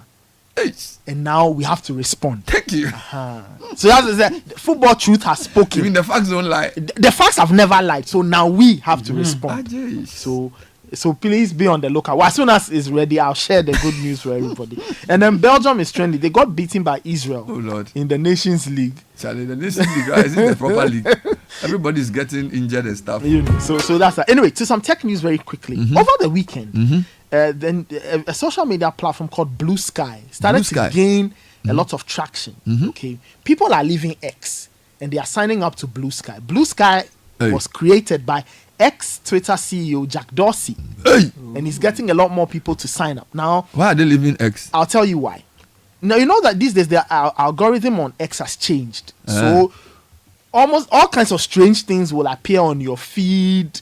Without there's no your proper notice. moderation. They said they are all they've opened the floodgates. Because Elon Musk changed the dynamics for verification. People, you can now buy a blue tick. So all kinds of people are on there. So people are now migrating. So the new one is called what? Blue Sky. Blue Sky. There's a drink we drink called Blue Sky. That's Blue Skies, the pineapple people. Yeah. Alistair Jimete. It's a long time since you brought Blue Sky. So thank you. So now there's a platform called Blue Sky. Blue Sky. So the recent influx of new users is largely from North America and the UK. So Dorsey. And over the weekend, the people started joining. It's called Blue Sky. It's called Blue Sky. Now, what does it available offer? Here? I'll have to check. Can somebody do a Ghanaian Twitter so we can also use it? Ghana Casa or something.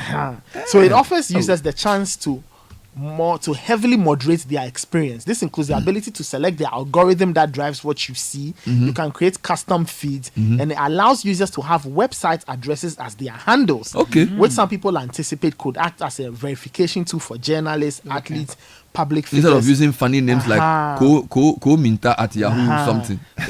So now people are leaving because, like I said, Elon Musk and the new dynamics on X and all. Are you sure of that. there's no politics behind because Elon Musk? Some people too are leaving. You know, Elon allowed Trump back. Yes. And then Elon supports Trump. Yes. And so Elon now has a government job. Yeah. So some people have left for political reasons. Others say that the dynamics have changed, so they are also leaving. Several people have Blue Sky is it's a blue butterfly. But it's blue. Yeah. So from butterfly, Twitter was the Tweety bird. Yes. And now it's Afrafranto, the blue version. Wow. That was a very interesting episode. Second social media trends.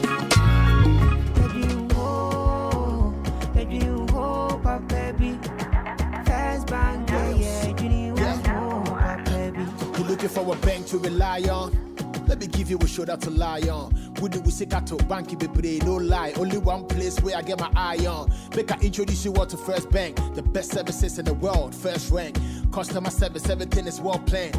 I make music, I travel, I sell land. They be my reserve tank. Cause every time I know my money's safe. Universal banking, it's in me here on the date. I'm a busy person, me no need time to wait. Now I got to Spain, even when I'm in the States. My me blue shirt.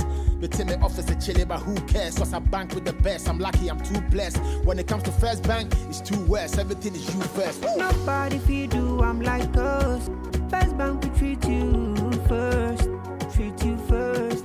Somebody see think about you first. Think about you first. You first. First Bank. Kind of way, tell you so the more money promo nabo. Everybody likes money, but what do we like more than money? More money! Join the Telecel More Money promo and win money, more money, and even more money. Simply opt in for free and reload your mobile and broadband and be the lucky winner of the 1 million Ghana cedis grand prize. Also win cash prizes of up to 3 million Ghana cedis in the daily and weekly draws. Opt in for free by dialing *500# or send WIN to 500, or you can opt in on the Telecel Play app. The more you reload, the higher chances of winning in the Telecel More Money promo. Keep loading, win, and be a millionaire. Telecel. Connecting energies. Terms and conditions apply. This promo is regulated by the NLA on the Caritas Lottery platform. Join the conversation on the Citi Breakfast Show on Facebook at facebook.com/Citi97.3, Twitter at twitter.com/Citi973, and Instagram at instagram.com/Citi973 with the hashtag CityCBS.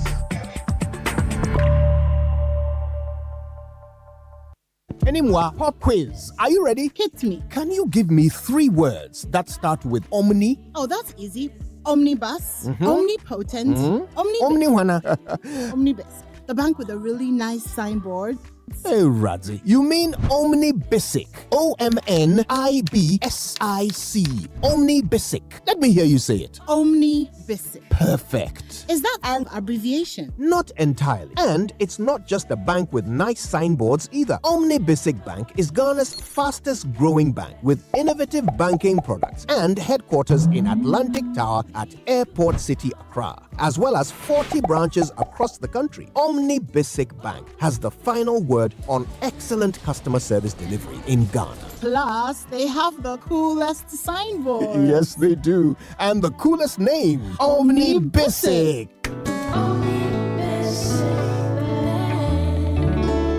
At your service.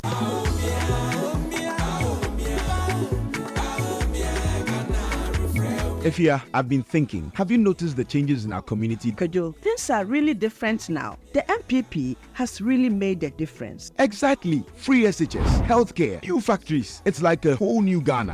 And don't forget, electricity is so much reliable now. I remember when we used to go days without light. True. The NPP has done a lot to improve the basics. Ajua is a beneficiary of free SHS, and now she is in university. And that's the kind of leadership we need. Someone who is focused on making things better for everyone. But Ifya, still there are a lot more to be done for the development of Ghana. Absolutely, Kojo. The MPP has shown that real progress is possible. On December 7th, let's vote to keep this positive impact going. Vote number 1 on the ballot. Vote NPP for a better and prosperous Ghana.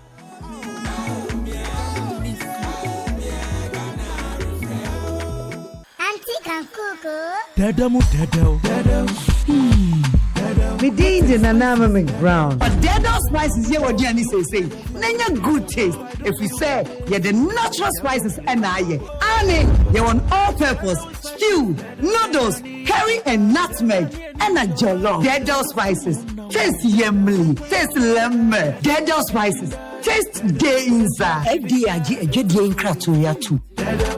This is the story of Kofi Ba from Takwa. His story has just begun, but it has a world of opportunity ahead of it. His first day at school, his last day in SHS, going to the university, getting into the fast food business, expanding into the delivery business, and everything to look forward to. And just like Kofi Ba's story, Absa Bank believes there's something special about your story. And we invite you to write it with us. Your story matters. Absa.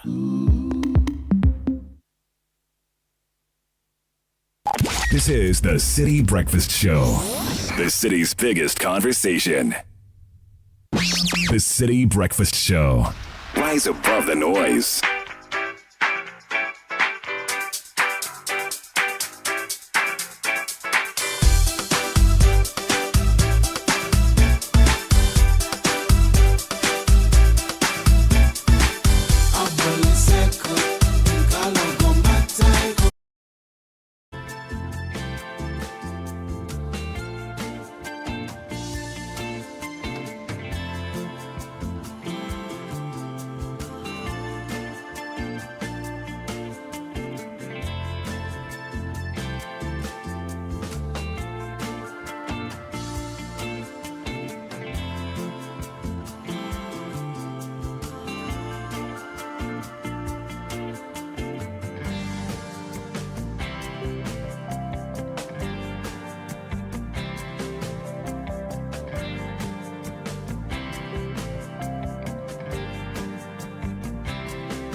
Morning is the ignominious decline of the Ghana Black Stars. I mean, if you look at their record at AFCON from 2008 to 2017, and then from 2019 to 2024, it's been downhill ever since. And today we'll spend a bit of time talking about that. The Black Stars were discussed as far as US television, where I think it was a CBS program, where they were talking about how Ghana carelessly allowed themselves not to qualify. But for those of us in Ghana, we've been talking about this for a long time. The careless description was by the Guardian's Jonathan Wilson. Says we're careless in allowing ourselves not to qualify. Yes. But we've been talking about the decline in our senior national team, how it's been monetized, and I think the chickens have just come home to roost. We'll discuss that later on. Here are a few comments on the mobility situation. Before we do that, let me tell you about Auto Parts Wholesale. They have a factory service products like engine oils, coolants, transmission oils, batteries and brake pads to keep your car on the road for many years to come. They also understand the unique needs of your car, so they don't just sell something for you because it's expensive. Call them on 0204-824-247. We have an Ashaliboche School Junction branch. There's a Spintex Road branch. There's a North Kaneshi branch, and there's a Hacho branch. You can also reach Auto Parts Wholesale on 0571 100 233. And Bernard, Lancaster University Ghana is calling all who want a British degree at a fraction of the cost, want a vibrant student experience, and enjoy up to 50% scholarship and be taught by the finest faculty trained to UK standards. There is more information on the website www.lancaster.edu.gh. If you email them at admissions@lancaster.edu.gh, you get answers. Call this number 020-960-70008. Lancaster University Ghana is the only British university campus in West Africa. Now, if you love your Coca-Cola and you miss the old glass bottle, it's coming back. That's the good news coming from Coca-Cola. The original regular taste is back in the 300 ml glass bottle, and it's selling at only 3 CD, 50 pesos. So which means that more Coke for all of us to drink. If you love yours with a twist, get the one in the recyclable PET bottle at 6 CDs. Visit Coca-Cola's Instagram and Facebook pages at Coca-Cola_GH and experience real magic with Coca-Cola's original taste. Those were the days when, if you're going to buy Coca-Cola, they had this crate, which was glass, and you send it and get a replacement. How times have changed. Plastics have changed everything. Here are more comments about mobility. I keep saying to listeners, this Christmas I'll buy a lot of them. Let's urge our political people to come up with mobility solutions. It shouldn't just be a debate about infrastructure, it's about mobility. Here are more frustrated listeners. So David says, I share the plight of this mother. Just try Afienya to Temamoto where you will cry. Sunday to Sunday, 24/7. It's like a 24-hour something. Bum, bum, bum. Bernard, Somebody just came from one of the areas. So one of our listeners who uses one of the traffic prone routes. He's the one who wrote manifesto to become chalkboard in now use class. Yeah, he wants to be proven. Bam, bam, bam. The lady who is angry about the community 25 traffic is hell. God bless you all for speaking for us. Alex, DPS Road from Community 25. Bernard, this TT Brothers Pombaria Dowenya traffic situation is just not healthy. We really need help. Della from Dowenya. The worst part of that Pram traffic is how our police now use it to make money. They take money from drivers and escort them out of... Yes, I've had that. In fact, there are those who believe that... in fact, on the Dawenya side, there are those who believe that the police actually cause traffic. They cause the traffic there because they actually set up these artificial barriers and we just cash out. But somebody's also saying that they escort drivers out of traffic to take money. Yeah, that's the How does that work? That's crazy. How does it work? Come and explain. Go on. You are the one who lives in the traffic. Hello, Bernard. Good morning to you and your team. Afienya Mataeko is west, so I know you are aware of this. Approximately, we spent a month and 15 days in traffic yearly. Wow, this is a national crisis. Dennis is doing the calculation. You spend a month and 15 days in traffic out of the year. Wow. A month and 15 days. Look at the number of hours he spends in traffic in the year. It comes to a month and 15 days. A month and that's a lot too. Crazy. Traffic is terrible. I've been in the Gimpa bypass traffic for the past 50 minutes, and as some of us are staying in lane so we can all move sensibly. Some people are trying to be smarter. They are using side roads and then go and block the rest of us in front. It is not fair. Let's all be fair to each other. Abe from Hacho. Abi from Hacho. So there's also traffic on the we used to do the war against the discipline on that stretch. Yes. After 6:20, there's a lot of traffic. So that situation is true. You know where there's a place where I don't know whether it's a quarry site or something. There are potholes in front of that side. Just before you get to the bend and then you're coming towards Fiesta Royale, that place is also a depression. Anytime it rains, the potholes resurface no matter but the how often it's done. Gimpa traffic, I thought there's a simple solution. So those who come from Hacho, who are going towards maybe Fiesta Royale, they go straight. Yeah. But there are some who are going towards Gimpa, Achimota. There should be a bear right, so they don't have to go and cause that traffic. So there should be some redesign of the place so that some people can bear right without having to go through the T junction. You get it? Because it just doesn't make sense to have all of the cars getting to the junction, and there's a big pothole there as well, There's a which has to be huge fixed. pothole. So when you're coming Porto, if you're going Porto, traffic all the time. Good morning, CBS. Morning. I live in Kaswa. I work at Shashi. Basically, I spend 3 hours to work, 3 hours back home. It's so frustrating. You didn't add your name. No matter which lane you use, which route you use. 3 hours day in there. Good morning, Bernard. Traffic on the Michelle Camp Road. This is Weiss Eduji. The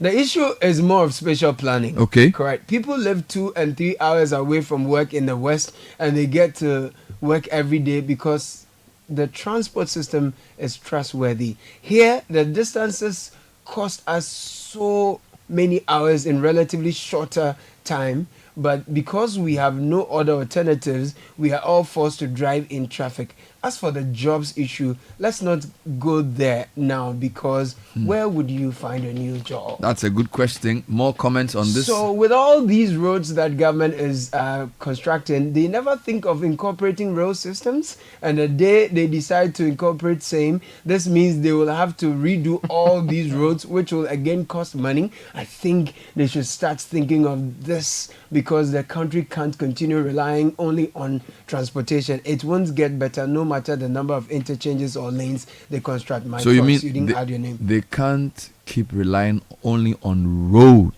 transportation? Road transportation. Road. 054-998-6996. So, there was some research done by Ernest Agerman, titled "Urban Form and Mobility Future for the Greater Accra Metropolitan Area." Yeah, reflections from the past and policy implications for the future. This was published by the School of Social Sciences of the University of Ghana. Right?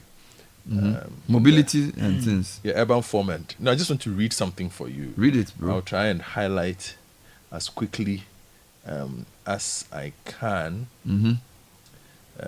some of the key points. And this is a recent article, I guess. Yes. Okay, so like in other developing cities, Ghana's present urban form is monocentric. In other words, the urban form is characterized by the concentration of high-value activity points in the city center. These activity points create opportunities for working, shopping, and accessing government services. On the other hand, most trip makers reside at sprawled localities found several kilometers away from the city center, where these facilities are located. Then goes on to show the continuous sprawl of Accra between 1990 and 2015 has been the subject of interest in an earlier study that he conducted and places images. But I want to highlight something for you. It says that Ghana's present urban form, macroeconomic. Let me take it from here. Ghana's relatively stable political climate has attracted migrants from war-torn neighboring countries in West Africa, in addition to the growth. In addition, rural urban migration, due to a boom in the service sector, informal trading activities, and natural population increase, resulted in more city growth, particularly towards the outskirts, where rent values were comparatively lower relative to the city core. So Kaswa, for instance, presents an interesting case study to illustrate the above mentioned points. In 1970, the settlement had 863 inhabitants. Only 800, not less than 1,000. Yes, in 1970. The settlement had a mere 883 inhabitants. However, in less than a year after the implementation of the macroeconomic policies, the number of people living there had grown to 2,597. In 2000, the settlement grew by 7%, with a total population of 34,719 inhabitants. Recently, the Land Use and Spatial Planning Authority and allied state agencies have adopted the Ghana National Spatial Development Framework. Now, it goes on to say this. I'm sure there are more than 1 million people in that enclave. As mentioned earlier, several critical socioeconomic amenities and job opportunities are localized at the city core, creating the need and desire to commute over long distances. In addition to the La Township, which is located within the city center, most trip makers who commute to access socioeconomic opportunities reside at Kaswa, Madina, and Teshi. These are residential areas found at approximately 25, 16 and 13 kilometers respectively from the city core, where trip makers typically visit to work, shop, or access government services. This finding is not surprising when one considers another survey that found that about 25% of Ghana's residents, for instance, worked at locations that were located beyond 5 kilometers from their residence. Then this is actually from the Ghana Statistical Service. Then goes on to talk about the fact that this corroborates earlier studies that concludes that trotros are the most dominant means of transportation in Ghana. And then attributes the dominance of trotro in the public transport space to the ability of paratransit operations to offer door-to-door services. However, lately, trotro services have been perceived as poor and inefficient.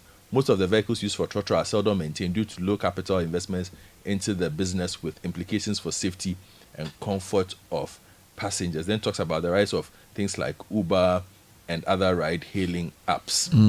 Now, some participants, this is where it gets interesting for me.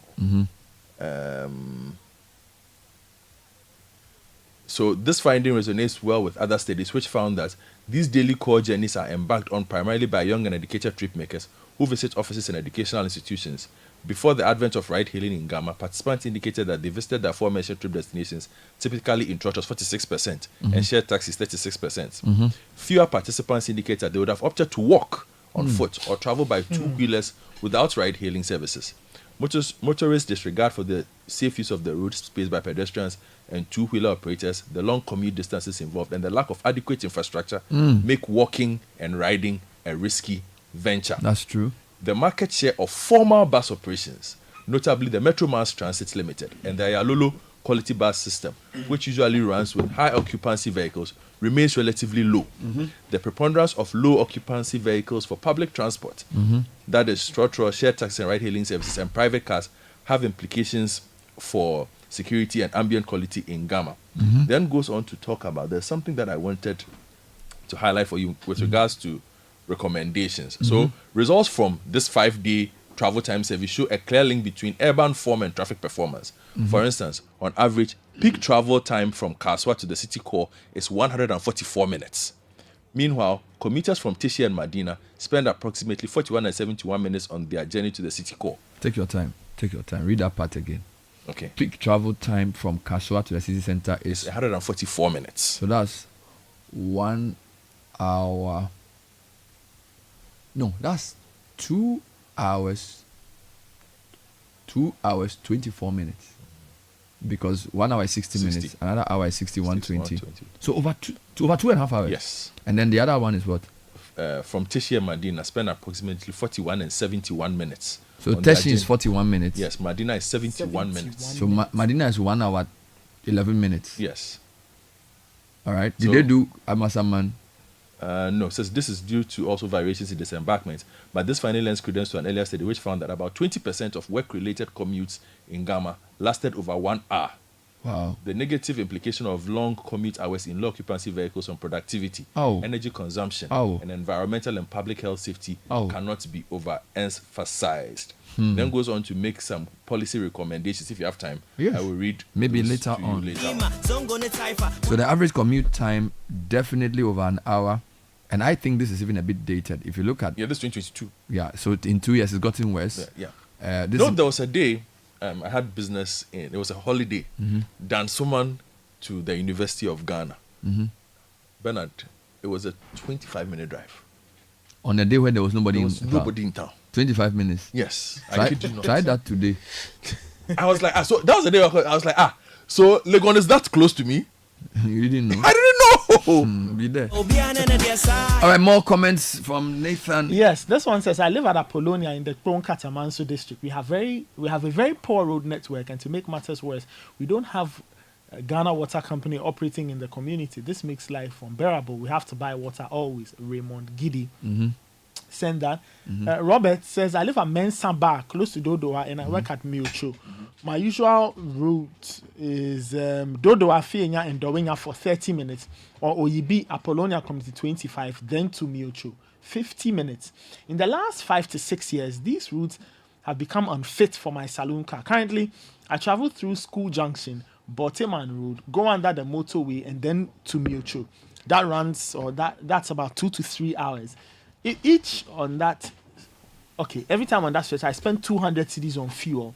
We plead with the government to do something urgently about the Dodoa Dowenya Road. That's coming from... Dodoa too? No, hold on. I want to see this message again. Forgive me. Okay, so he says Mensaba, he lives close at Dodowa, Mensaba. work at Miocho. Okay. So Miocho is Central University.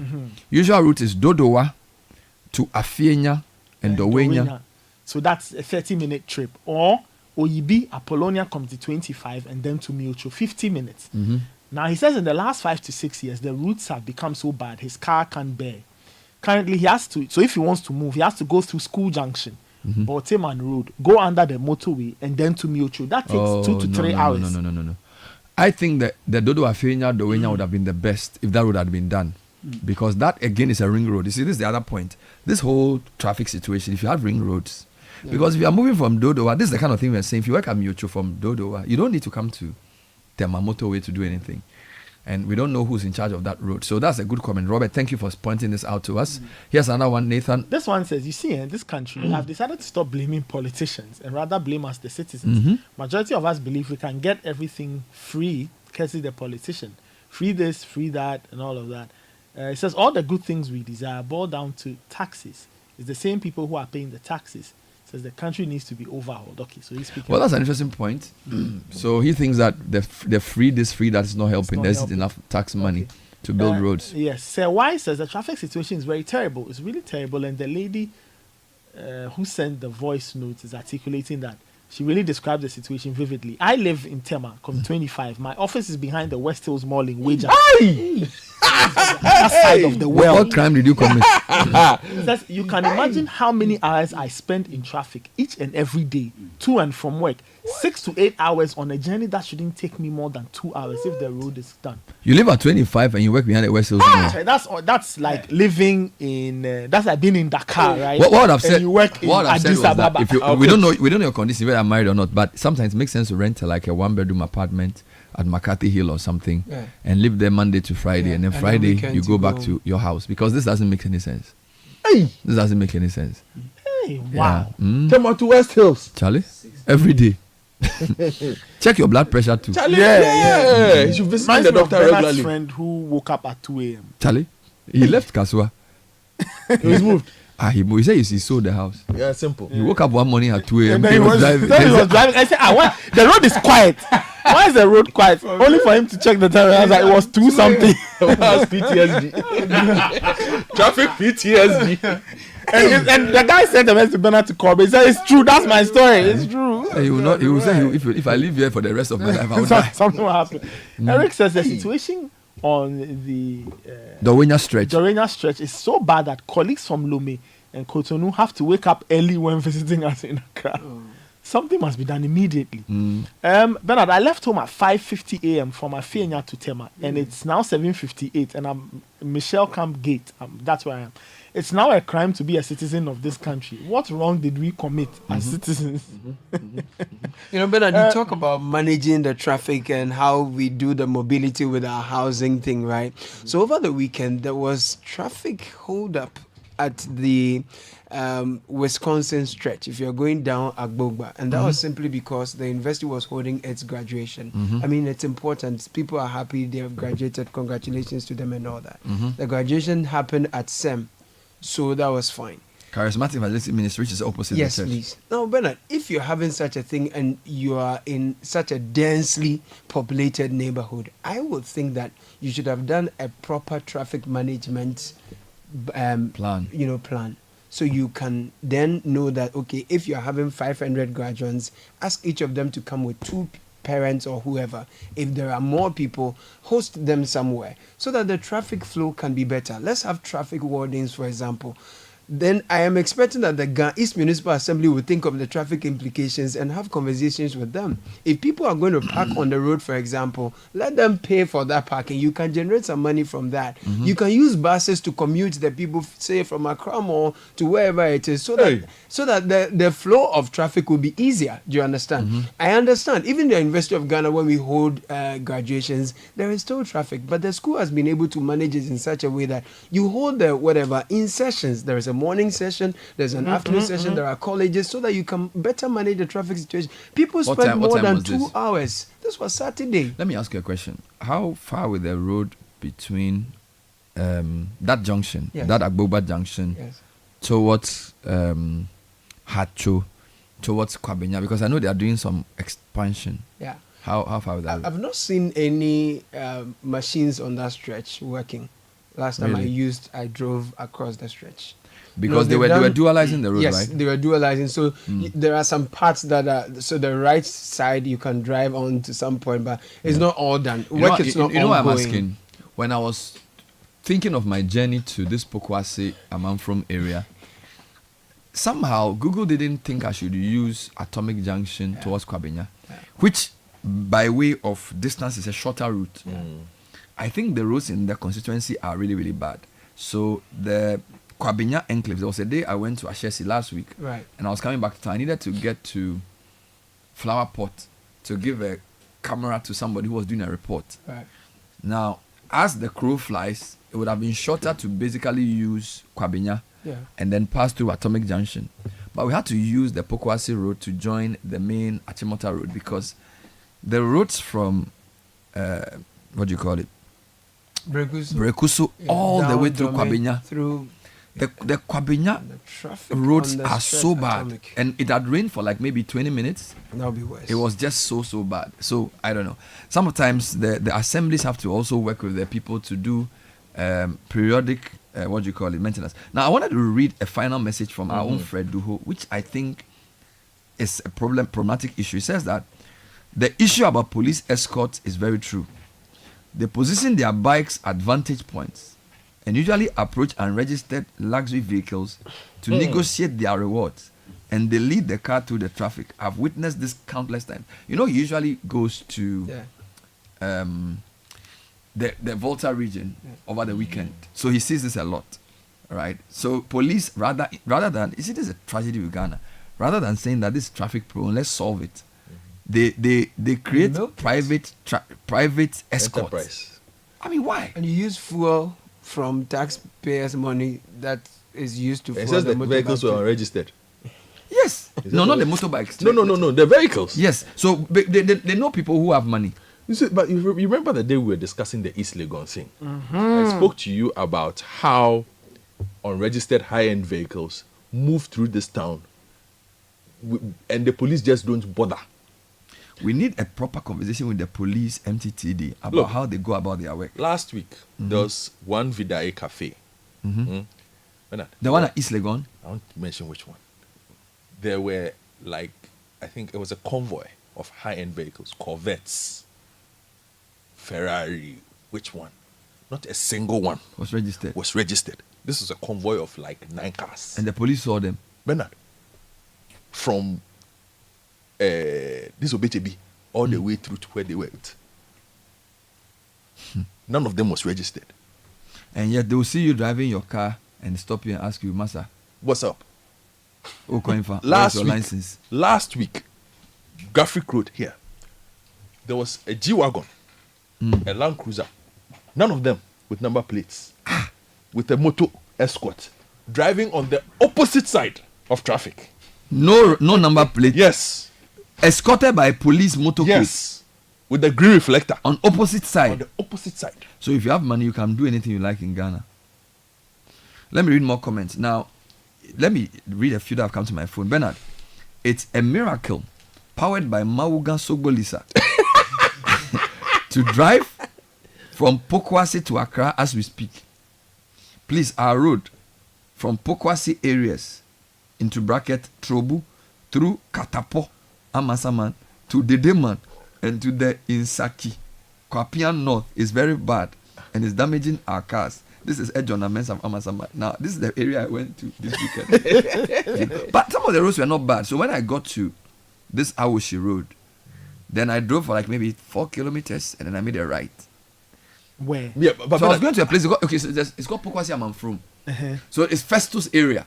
So you, if you are, how do I even describe this? So the Pokwase road interchange, you are going towards Awoshi, but you drive maybe a few kilometers and turn right, and so that's also Pokwase. Okay. But it's on the left side of Pokwase, not the right side. But Bernard, I want to ask a question. You are the road guy.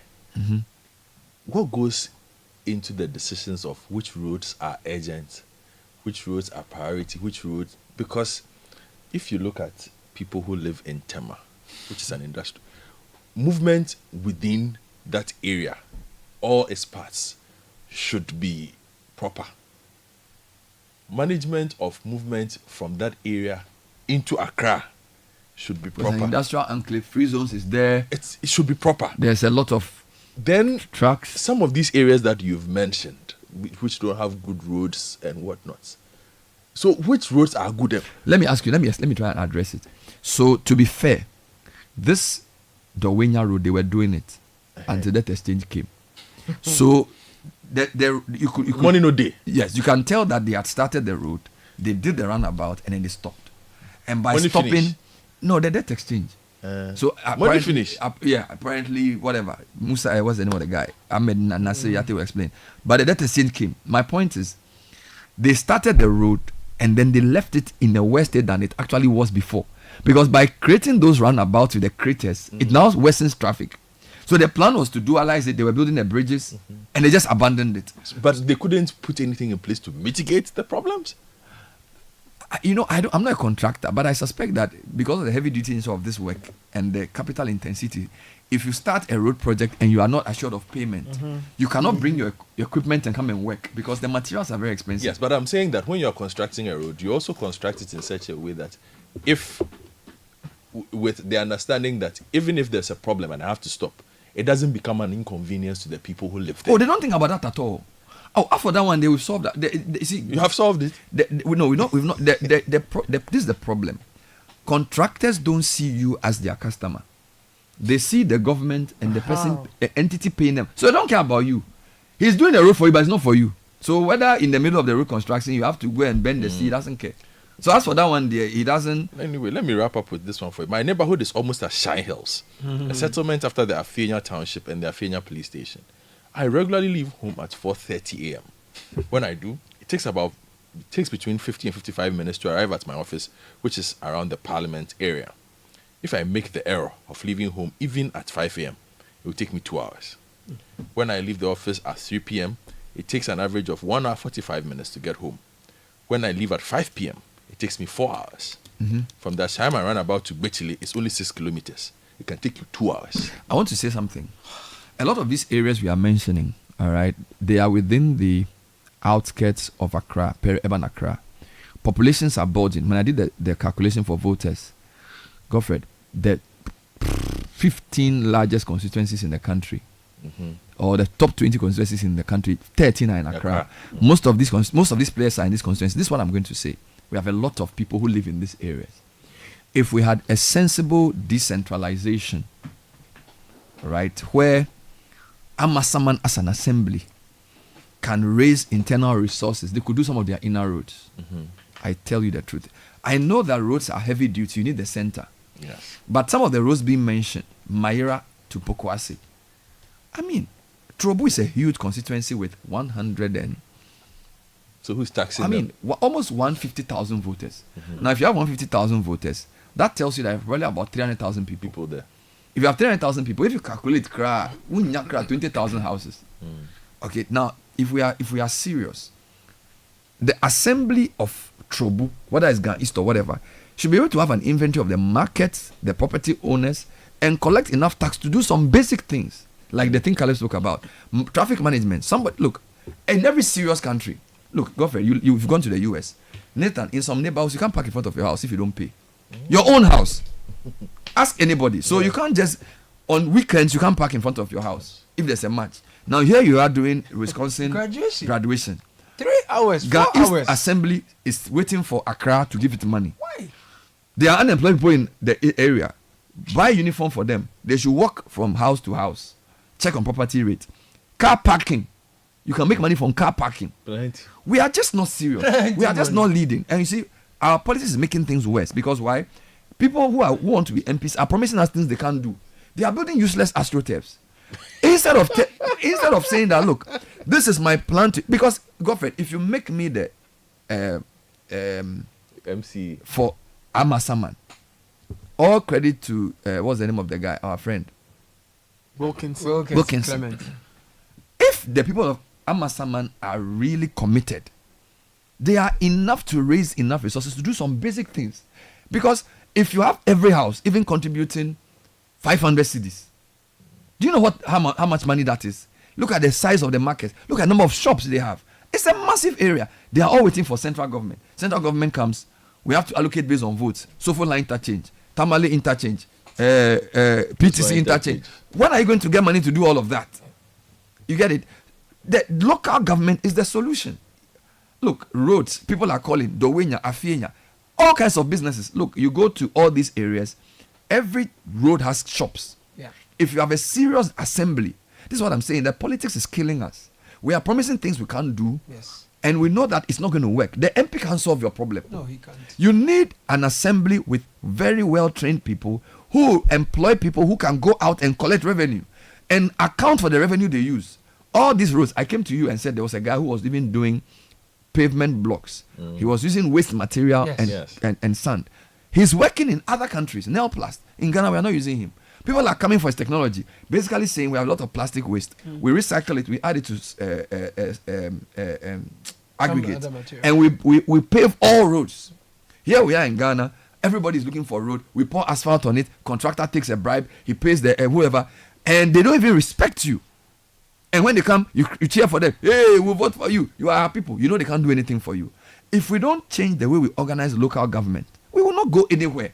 Because you can't tell me that a community like Amasaman with 170,000 voters, 170,000 voters. Do you know what 170,000 voters means? It means that people who are 18 and above, 170,000 people. So those who are less... 170,000 voters. And you are sitting waiting for... You get me? Okay, who is the MCE for that area? Which area is this? Amasaman. That's Wilkinson. Yeah. Not so. Could be. What are they doing? You get it? What was the basis for selecting people like that to be MC? What kind of office does he have? Who works in his team? Who are his revenue collectors? Who are his tax people? In other jurisdictions, there's municipal bonds. A whole city with all the revenue portals can make a big a financial resource available to do development. Here we have men who are just sitting there collecting market toll and pocketing some of the money. We are not doing any serious local governance. Meanwhile, we have local government institute there. What are we learning there? So this is the problem. The development model is not working. And I'm saying whoever becomes president of Ghana next year, if you don't tackle local government, you will just lose all your hair. Because you will never make enough resources at the center to do what we need. Accra is too big. Accra is it's excluded. I drive almost 1.5 hours to go to a wedding in Accra. Can you imagine? 1.5 hours to go to a wedding in Accra. That's the annoying thing. The hard work we are doing is just moving from one point to another. The quality of time you have to do what you are going to do is all gone. So moving from one point to the other, traffic spends which is all why the time. which is why the system I'm saying, all these guys who say they want to be MPs in these areas, I know they can't do anything. I know what can they do? If you don't have a proper local governance system which fiscally decentralizes, all right, 170,000 voters is enough to do a lot of things. It's a big county. We are all sitting there, sitting in Trotsky's. There's no, and we don't even engage the local government in any way. There's no meeting, there's no discussion, there's nothing. We are just looking NDC, MPP stuff, waiting for Akufo-Addo to come and launch a project. He will launch it 1 week to election.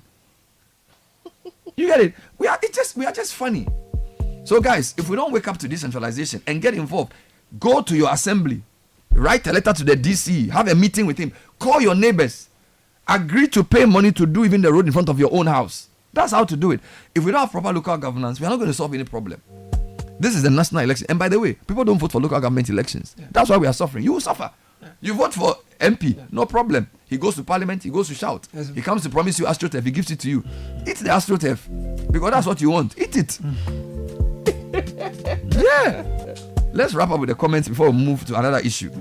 Okay, this one says, I live at Ashoma, I work at Mo. I leave home at 4:45. You just try and leave home at 5:30. Says you go see something. Mubarak Sagbo says, are we serious in this country at all? You wake up at 4 a.m., prepare for work. You sit in traffic for close to 5 hours to get to work. You are stressed up at work. You close so early, say 4 p.m. just to beat traffic. Then the cycle continues. Where is the productivity we yearn for? Governments come and go, but the traffic situation remains unchecked. A country like Ghana can't dualize the road from Accra to Paga. What manner of life is this in the capital city called Accra? Yakubu Imichamba saying that. Or Paribia of Tema says, can you please inform the road minister that the road leading to the Tema oil refinery is not roadworthy for our cars? We pay roadworthy. I've used that road. Doesn't every make any year. sense. The condition is unacceptable. The condition of the road reflects the condition of the refinery. If the refinery were proper refinery, the road would be good. Caleb spoke to the DG of the National Roads Authority. It's already NRA. Yeah. Even though the workers said they didn't agree. No. He's the DG. He's the Director General of National Roads Authority. So Engineer James Amu Godfred gave us an interview. What did you ask him? So I asked him about some of the projects that are ongoing because this conversation happened last week. I started with the Flower Port area, but today we are talking about other projects. So I start from some of the projects, Pukwase, then we come to the roads we are talking about. Did you today. ask him about an integrated transport solution and whether they do the road furniture? Because my problem with them is that they just focus on the road.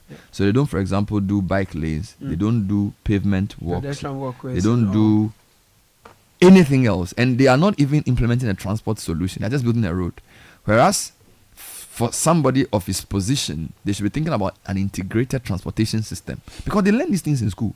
And it's shocking that these guys are very intelligent when they do consulting. Bernard, I think that it's more the policy makers because these are implementers, right? And then there's a Ministry of Transport. These are roads. So he will tell you, for example, that when they build the roads, it's their responsibility to provide the road infrastructure, street lights, traffic lights and all. But it's the responsibility, as you said, of the the local government authorities to maintain them and run them. So we need to have a coordinated approach to this one. Local government. That is where the thing is, Bernard. Let's hear them. Let's hear the man. So this is Engineer Ahmad Godfred speaking to Caleb last week on roads. If you look at the Nungwa interchange, the ground level was in a terrible shape. We have done extensive work and improved it. So some of these locations that had been abandoned have been improved. In Takoradi, for example, the PTC interchange, the contractor abandoned the work due to the debt restructuring. We've been able to fix the ground level work and to make sure that people can go about their businesses in a safe manner. Right. In Kumasi, a lot of work is being done. A lot of communities are seeing some upgrade, which is great. If you look at the Sofu Line Road, we have completed the Ibuakwa portion. Ibuakwa Tunnel, Ibuakwa Tunnel, so yes. a lot of traffic and now there it's a beauty. visited. I drive on it at night, you see the street lights and the road, and it's great. But of course, further on, we still have work to be done towards Sunyani and so on and so forth. So yes, go on the Lake Road. We've completed the Lake Road portion up to Aputuja. The work has been done. It's also a great piece of work. So a lot has been achieved. But I'm the first to admit that a lot more needs to be done. So gradually we soldier on. Ofanko and Sawam, what's the status of that project? Well, Ofanko and Sawam, yes, the contractors on site, Maripoma Enterprises Limited. A lot has been done. A lot more needs to be done. It's not complete, but we have a number of interchanges that is also fixing. So it will take some time, but we'll get there. In timelines, in terms of timelines, are we up to schedule? Is he working according to plan? I will have to check, but I think there's an extension of time to somewhere next year. Okay. I've seen the Kaswa Winneba expansion. What's the update on that? Yes, the contractor is working. There's a lot of work being done. We are not likely to finish in the short term, but hopefully maybe towards the end of next year. I will have to check and know the exact timelines. Okay. But towards the end of next year, we would have had a lot achieved. For our friends who use the motorway Akosomo, motorway Aplau Road, there's a lot of frustration with respect to traffic and the road projects. Some say it's stalled. What's the update on these key projects? I know the contractors suspended a bit, but I'm expecting that they are back in site. I'll have to confirm that. Okay. They're back on site now to be able to deal with it. Okay. If they are not, you have any commitments, assurances to us that? Well, we have a duty to the public. Whatever the issue is, if it means that we have to step in and do some remedial work, so be it. Right. Just like we did at Nungwa and we did in Takradi. Right. And not to forget, Obechebi has also been substantially completed. It is expected that by the end of this month, we will commission and allow people to use the bridge, further relieving traffic and improving the quality of life of our commuters. Right. So yes, we are making progress. There's more on this interview coming up shortly. It's 5 minutes to 9, Citi Breakfast Show. Different things happening. All of this triggered by the frustration of a lady who lives at Dawenya. And look, we know elections are close. And sometimes the closer the election, the more quality decisions you have to make. And I'm saying to you that when the potential MP comes to your area, let them tell you what they want to do about mobility. Don't just take that AstroTurf or whatever let's engage the guy. So I would say go to their program and let them ask questions. And when they ask them, what is your plan for mobility for this community? What would you do as MP to help us? Don't just say I'm going to lobby for road. No. What is your integrated plan? How are you going to work with the assembly? What's your relationship like with the MCE? What do you understand as the role of the MP versus the MCE? And what is your view about IGF? What will you use your common fund to do? All right. How will you get the community to get together? Because one of the problems in Ghana is that people don't get together to solve any problem. They all complain on radio, but when you say, for example, we all want to come together to contribute to do something, they're not going to do it. All right. So vote for people who have a plan for urban restoration or your community. Don't just vote because you're not elephant or umbrella or whatever. No. Engage the guy and make sure he understands the work. Make sure he's the kind of guy or lady who, when you write to as a community association, he'll respond. He can answer your questions in a sensible, logical way. He can work with the professionals in the neighborhood. One of the things I want to see in an MP is, okay, we want to do a day where professionals in the community, let's come together and think together about how we can solve Adent's problem, as an example. Okay, what can we do? Who are the lawyers on the platform? Who are the engineers? What can we do to help to keep our neighborhoods better? If we don't get together, we'll just have all these challenges. All right. I went to a program last week and I said sometimes a bad citizen cannot become a good leader. So let's get citizens involved in this. Obviously, your voting decisions are important, but it should not remain just what you vote for. But you must also go beyond who you vote for to working together with other people to solve the problem. How's your taxpayer mansion? How was your taxpayer breakfast?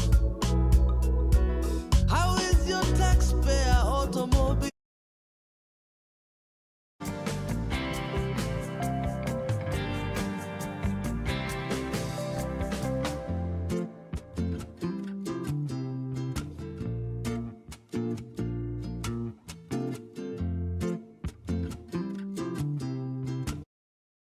For you, Amu Godfred has been speaking to us. He's the engineer in charge of the newly named Ghana Roads Authority.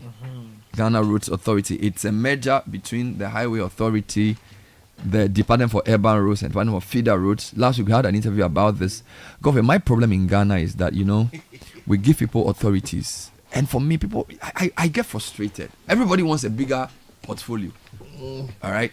Highway, food and Drugs Authority, Standards Authority, whatever authority. What are you using the authority to do? Right? What are you using the authority to do? It's not about your comfort. Are you using the authority status to help us with better roads? Do you have proper road furniture? Do you have proper road markings? Do you do bicycle walk rides and pedestrian walkways? Do you build a road which is pedestrian centered? In Ghana, it's like if you have a car, you can drive anyhow and speed anyhow. Everybody else can go to hell. That's not what we want. So Highway Authority, use your authority status to actually do something useful for the people. All right?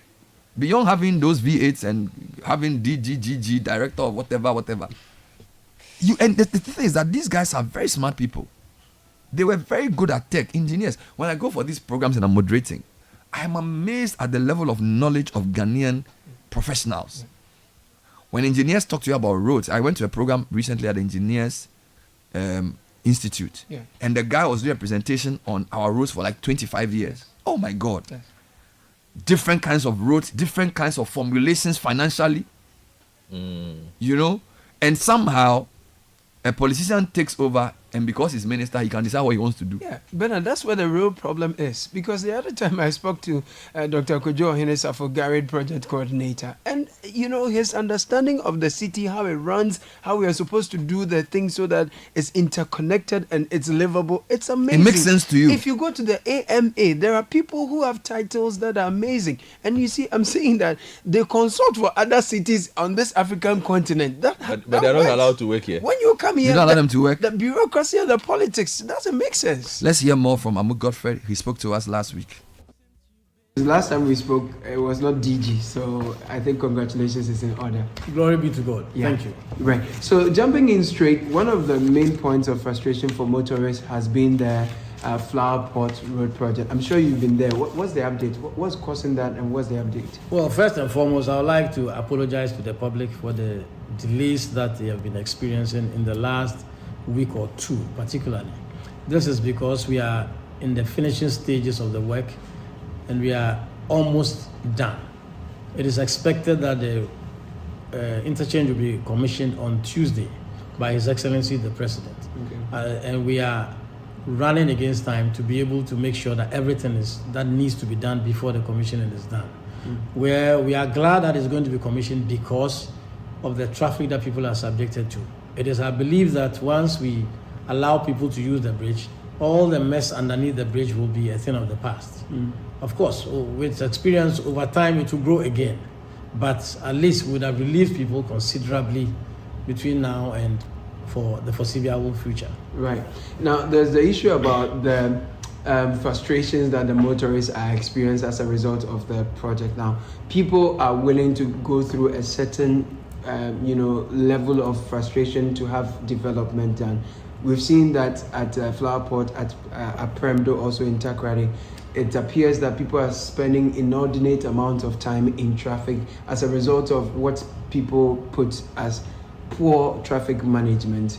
Is there a way we can better manage the traffic and the congestion while the projects are going on, from what you've seen? Well, any human endeavor, we can do better. And like I said, I apologize for the delays that people have been experiencing.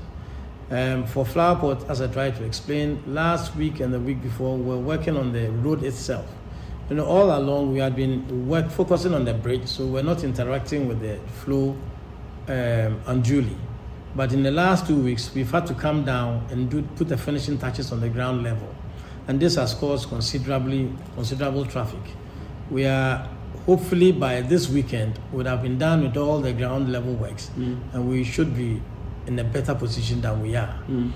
With our Prem, though, I will have to get more details to know exactly what is happening. I know we are doing a lot of work there by one of our contractors, so we will check and update you. Yeah, it's been suggested that we've not had enough directional signs, if there are, and that also in terms of presence of police or authorities who can aid with the flow of traffic, that has been inadequate, and that sometimes the directional signs are put there without prior notice. So if you're driving 100 meters and you saw, take left or take right because we are doing X, Y, Z, that could have helped people better manage their time and traffic flow. But it doesn't seem that is there. These are some of the issues that people have raised. Well, I think with the Flower Pot Interchange project is one project that we've inundated the public with a lot of notices. And these are notices, if you recall, when we had to cross the motorway, we gave a notice for that the road will be interrupted. The road movement will be interrupted for about a month, and probably 6 weeks or so. Yeah. But where we are now, the frequency of change is so fast that it's difficult to give notices, that is public notices at every step. Because during a particular day, we can change the movement about 3 or 4 times. Right. So it doesn't really make practical sense to be issuing notices. However, the expectation is that we should have adequate traffic management plans and signs to guide motorists. And as this project has been going on for some time. Ordinarily, we ask people to avoid the location if they have no business there. But if they have to, then they focus on the traffic management signs to make sure that they cooperate. But another point that I would like to make is that motoring public, some of them, a small percentage, have become very unruly. And they drive against the traffic, making the bad situation worse. And that is also not a preferred situation. Right. So in that case, we want the police to do something about that. Fortunately, we have the police, the Flower Pot Runabout. We have the police there. They've been cooperating. In fact, there are times that the police themselves get frustrated because of the frequency of change. They've complained to me personally before. So yes, the police are there. They are doing their work. It probably can be better done, but the challenges are real, and they get inundated. That's correct. There's one point that observation that was made that the roundabout is big, but the road itself is small. I've not seen it, but that's a comment that came from some of the road users. I've heard that comment on your network. Yes. But generally, we must understand that when it comes to roundabouts, the bigger, the better. Okay. In terms of traffic. Right. Because it has a larger area of maneuvering. Right. You see, the one disadvantage about big roundabouts is the uptake of space. It takes a lot of space. However, at this location, we have enough space to have a big roundabout and ensure better maneuverability. Okay. The only challenge we have is we're having a lot more volumes on the ground than ordinarily we would. Okay. But once the interchange is open and we get people using the bridge, you will see the beauty of it all. Right. Director General, there are a number of projects that are ongoing. I'd like you to give us updates on some of them, whether or not those that cannot be commissioned before election will still continue in the event we have, new government, which we will anyway, whether same party or new party. People want to be assured that projects that are ongoing will not stall just because there's been a change in power. Because even the road I use home, there's a point that the moment you get there, the rest of the road is bad. We were told it was after an election, nothing continued. Well, that is not a preferred situation. I believe that everybody aspiring to lead this country is seeking the best interest of the country. I think it's fair to assume that. And whatever we have committed ourselves to do as a public sector agency, we will continue to do. Right. Yes, there will be changes in the administration, be it the same party or a different party, right, or an independent candidate. All things are possible. But I believe that the public service will remain. And the public service is not the individuals, it's the service as a whole. It goes beyond me. Okay. And whatever happens, the work will continue. Okay. There may be one or two disruptions here, but I believe that largely the work will continue. The Kitase, what's the name? Dome Kitase Road. Dome Kitase Road, it's stalled, has it? Yes, these are all roads with funding challenges due to the debt restructure. And I believe that we will get over very soon. The contractor will be back on site. In your meetings, what are some of the top major road projects that you are working hard at getting funding back for? Like roads that are like Dome Kitase? There are probably too many to count. my God. We have the N1 that you alluded to, the Tema Flower Road. Right. We have the Tema Kosombo Road. You have the Dome Kitase Road. Right. We have all the Sino Hydro Project roads. We have the CBD roads. So there are quite a lot. Right. Quite a lot. It's not about money issues, huh? Well, the bottom line is money. Yeah. But it's all about financial engineering, if I can say that. Right. Good. I'd like to thank you. There was the point you made about driving on the Buakwa Tanosu Road and the street lights were nice. It was a good view. In Accra, it's almost like a dark city at night. What's up with our street lights? Well, you see, that the reality is that when we build new roads, we provide street lights. But however, we have the municipal assemblies are the ones to maintain the street lights. So it's a bit difficult for us to speak to the street lights which are not being maintained. However, we will make the right recommendations. Now that we have an authority in place, we will take the right steps and make the right recommendations. My personal view is that we must have contracted to maintain the street lights. Okay. Which we will pay at the end of the month. Right. Because it's becoming too much probably for any public sector agency to give that attention required to it. Right. And I know the media makes a lot of noise because the street lights has its own challenges. I mean, when we don't have them.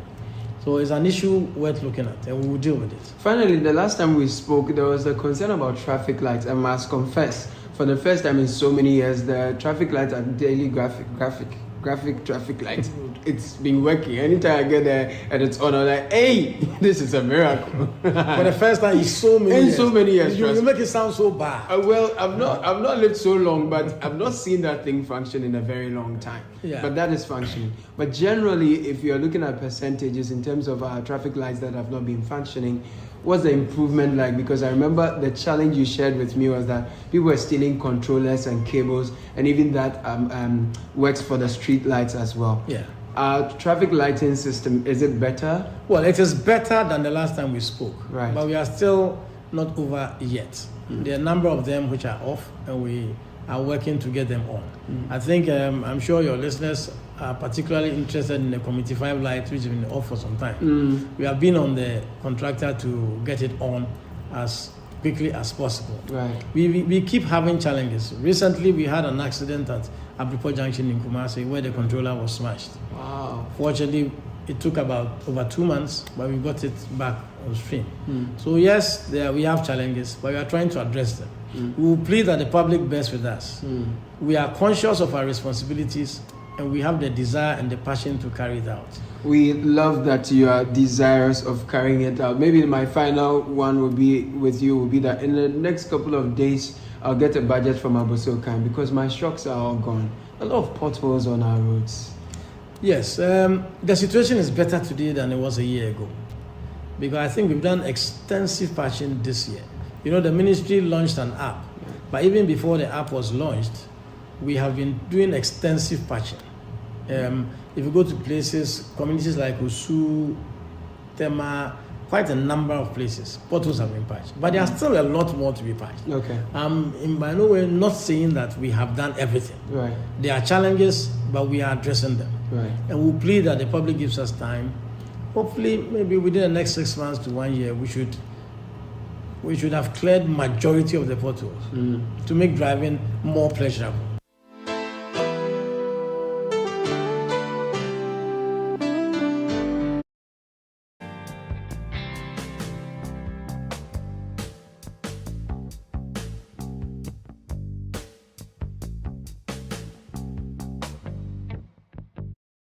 Nice Citi Breakfast Show.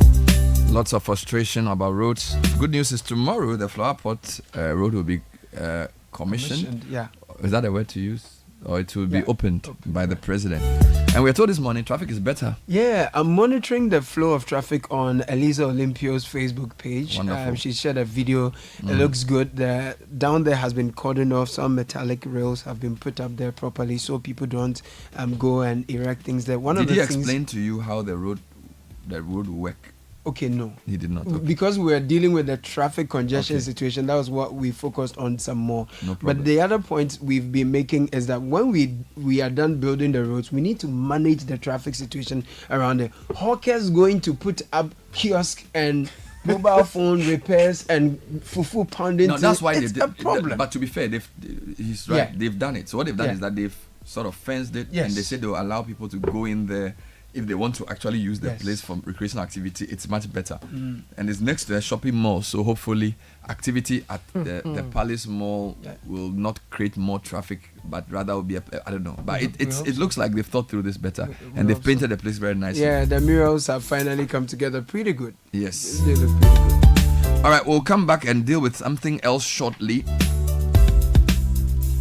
We want to make a case for using elections to develop sports, but not in the way that our politicians are doing. And we will probably do a Hohwe case study where having a stadium, a football club, may be the way to go.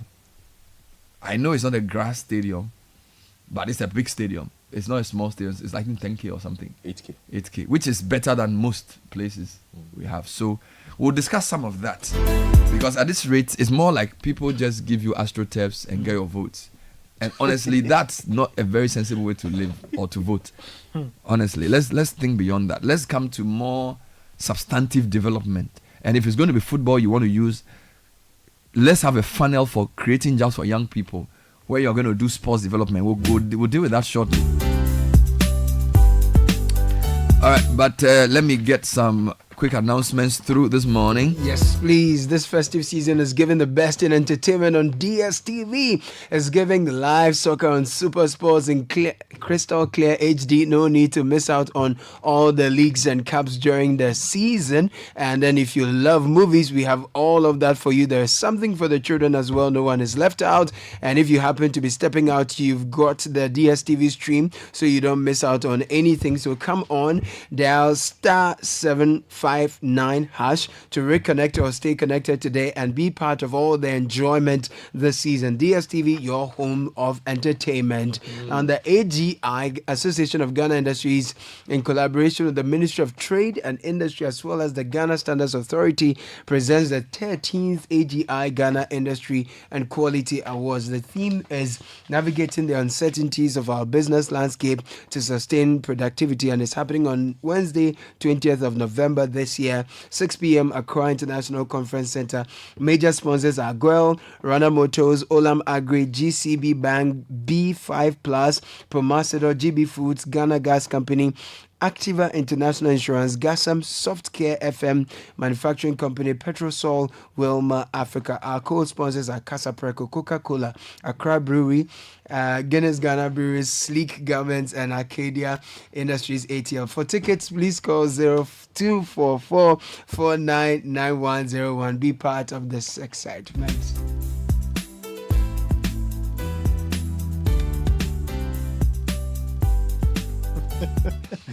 Oh man, here's your chance to be one of the luckiest. The grand draw is on the 30th of November. You can win all kinds of amazing prizes. All you have to do is dial *712#, follow the prompts, and buy as many tickets as possible. The luckiest luck is everywhere and is regulated by NLA on the Caritas Lottery platform. Obaya is here. She's Providence Assurance's reliable WhatsApp assistant. Save her number 0242426396. Send a hi, follow the prompts, and get everything done right where you are. So grab your phone and chat with Obaya. With Providence Insurance, man, you are covered. Now, Orca Deco's Black Friday sale is on. Get ready to enjoy from 20% to 60% off everything. Yes, everything. Furniture, home decor, accessories, everything you can imagine. Head to any Orca Deco branch near you this Friday and enjoy 20% to 60% discount of everything. You can find them on the Spintex Road and in Asokwa in Kumasi.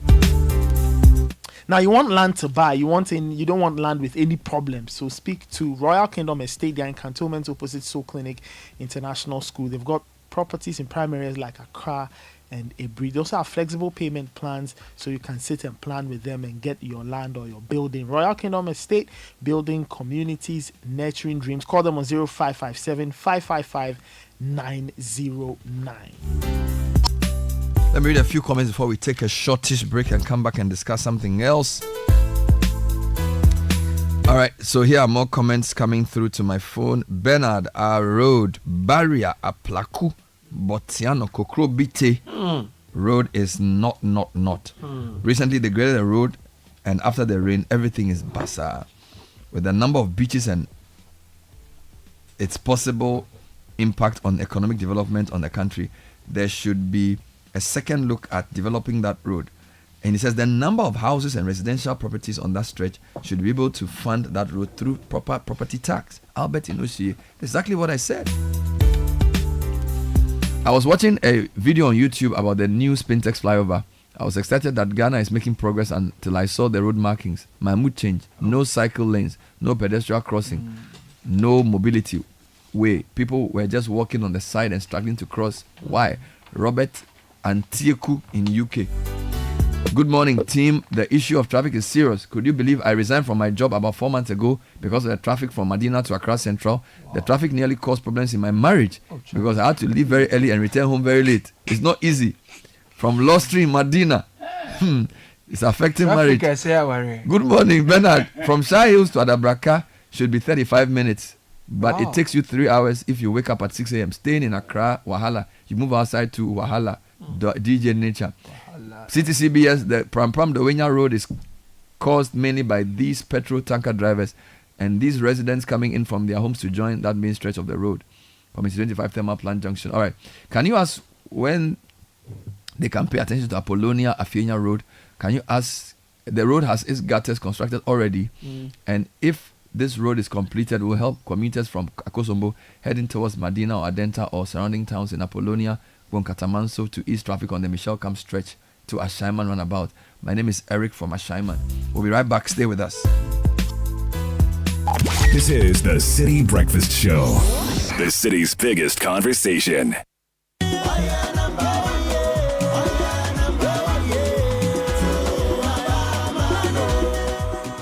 Ojam, did you know the NDC once promised a one-time premium for NHIS? Yeah, but when they won the elections, they could not implement it and almost collapsed the NHIS. Today, this same man is promising Mahama Care and free primary health care.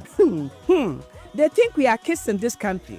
We don't have short memories, like Mahama said. Remember the capitation pilot in Ashanti? You were stuck with one health facility, no matter what. That was so limiting. But look at us now under the MPP. There's real change. The MPP expanded NHIS coverage to include serious conditions like childhood cancer, sickle cell disease, and kidney dialysis for children under 18 years and old people from 60 years and above. Today, with just a short code, you can renew your insurance. Truly, the MPP has restored our hope in the health system. See, the Agenda 111 and other new hospitals are springing up everywhere. So, this election, let's vote for continuity. Let's vote to protect our healthcare. We will not fall for fake promises again.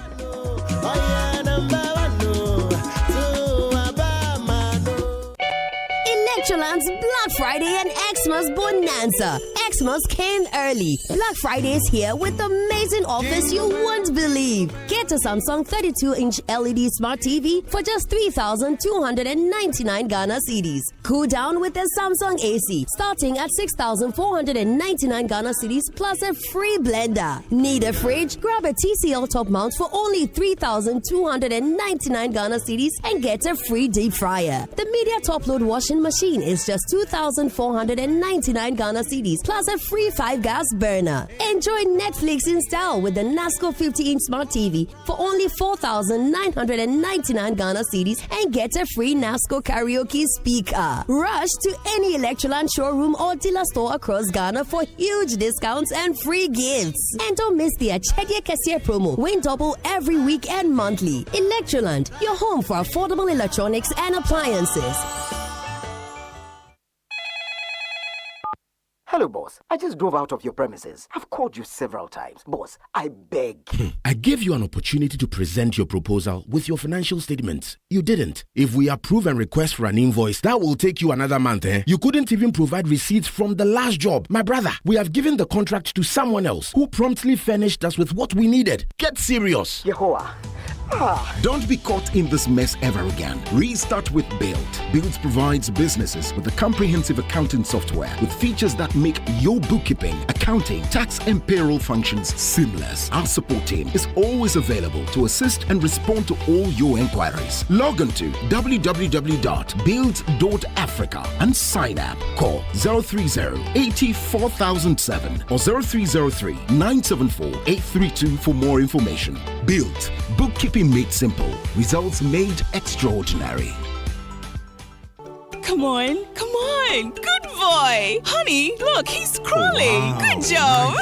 The new Cerelac Wheat and Maize has the combined goodness of wheat and maize grains fortified with iron, vitamins, and minerals also found in fruits and vegetables. To prepare the new Cerelac Wheat and Maize, just add milk. Enjoy your little one's big moments at less cost. Cerelac, care for them, count on us. This advert is FDA approved.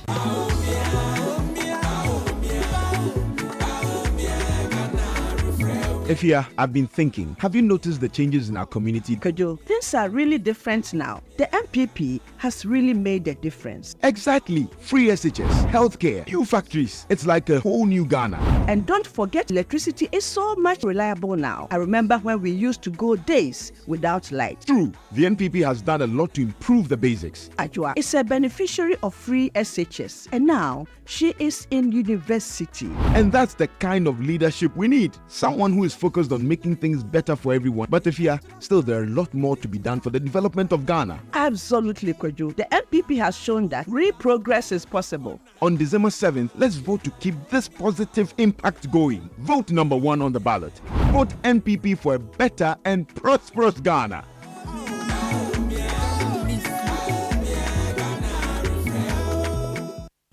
The City Breakfast Show. Rise above the noise. Our railway, Yaradua started the railway work. In fact, Obasanjo, for 16 years, you are reviving a railway that we should completely lay aside. A railway we're supposed to lay aside completely. In Lagos State, APC said today, we are working electronic railway. APC state government is running an electronic railway today in Lagos State. The federal government with all the billions of money in their hands are just reviving locomotive India engines for 16 years of democracy. 3 presidents.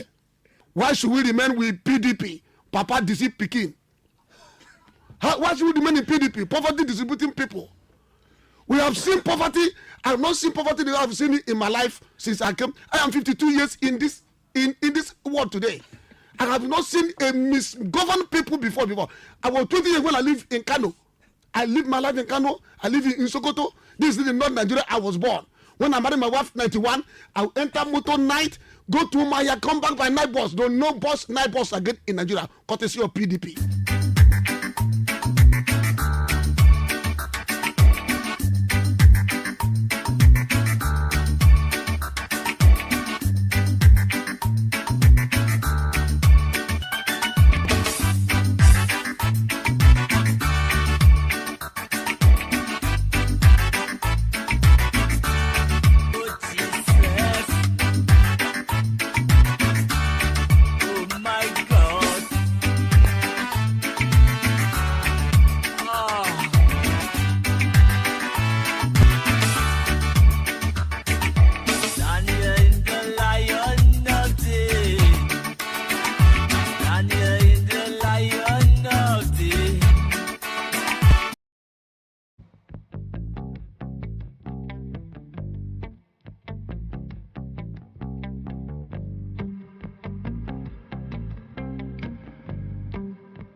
Constituency, the only seat the MPP holds in the Volta region. Now, one of the side stories is that the Sal constituency did not get to vote because prior to this, they were part of the Howe constituency. Now they are called the Guan constituency. The question is, 4 years of Amewu versus 28 years of NDC. What will happen? Let's get into the report. The Howe constituency in the Volta region has seen significant political shifts in recent elections. Traditionally, the National Democratic Congress (NDC) dominated the seat until the New Patriotic Party's John Peter Amewu won the parliamentary seat in 2020, marking a historic victory. Amewu secured 55.26% of the vote, defeating the NDC's Professor Margaret Kweku, who received 44.74%. This ended the NDC's 28-year stronghold on the constituency for the 2024 general elections. The dynamics are heating up.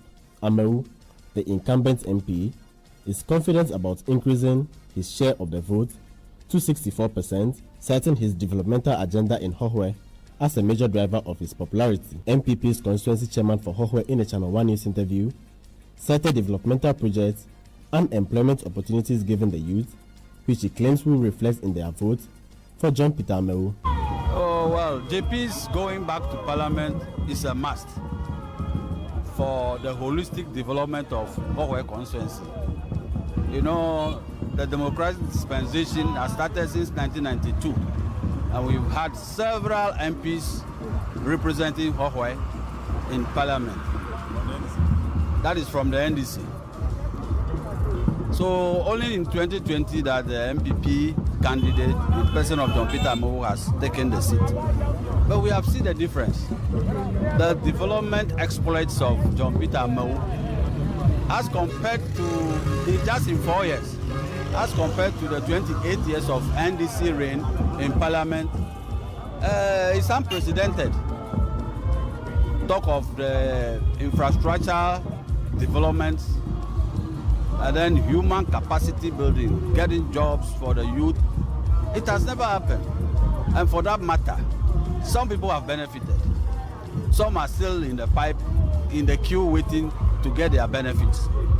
And once John Peter has taken the constituency at heart and has started developing the constituency, it behoves on all of us to give him a thank you vote for the 2024 so that he continues to help us, so that those who have not gotten theirs today, tomorrow they will also get. Meanwhile, the NDC has expressed determination to reclaim the seats with their candidate, Wolanyo Chepo, emphasizing public dissatisfaction with the MPP and promising a strong campaign to rally support. Richard Vojobe, a coconut vendor in the Hohe municipality, who spoke to Channel 1 News, indicated that despite NDC's 28-year leadership in the Hohe constituency, little can be seen out of their leadership. He said John Peter Amewu must be given the nod again to represent the constituency.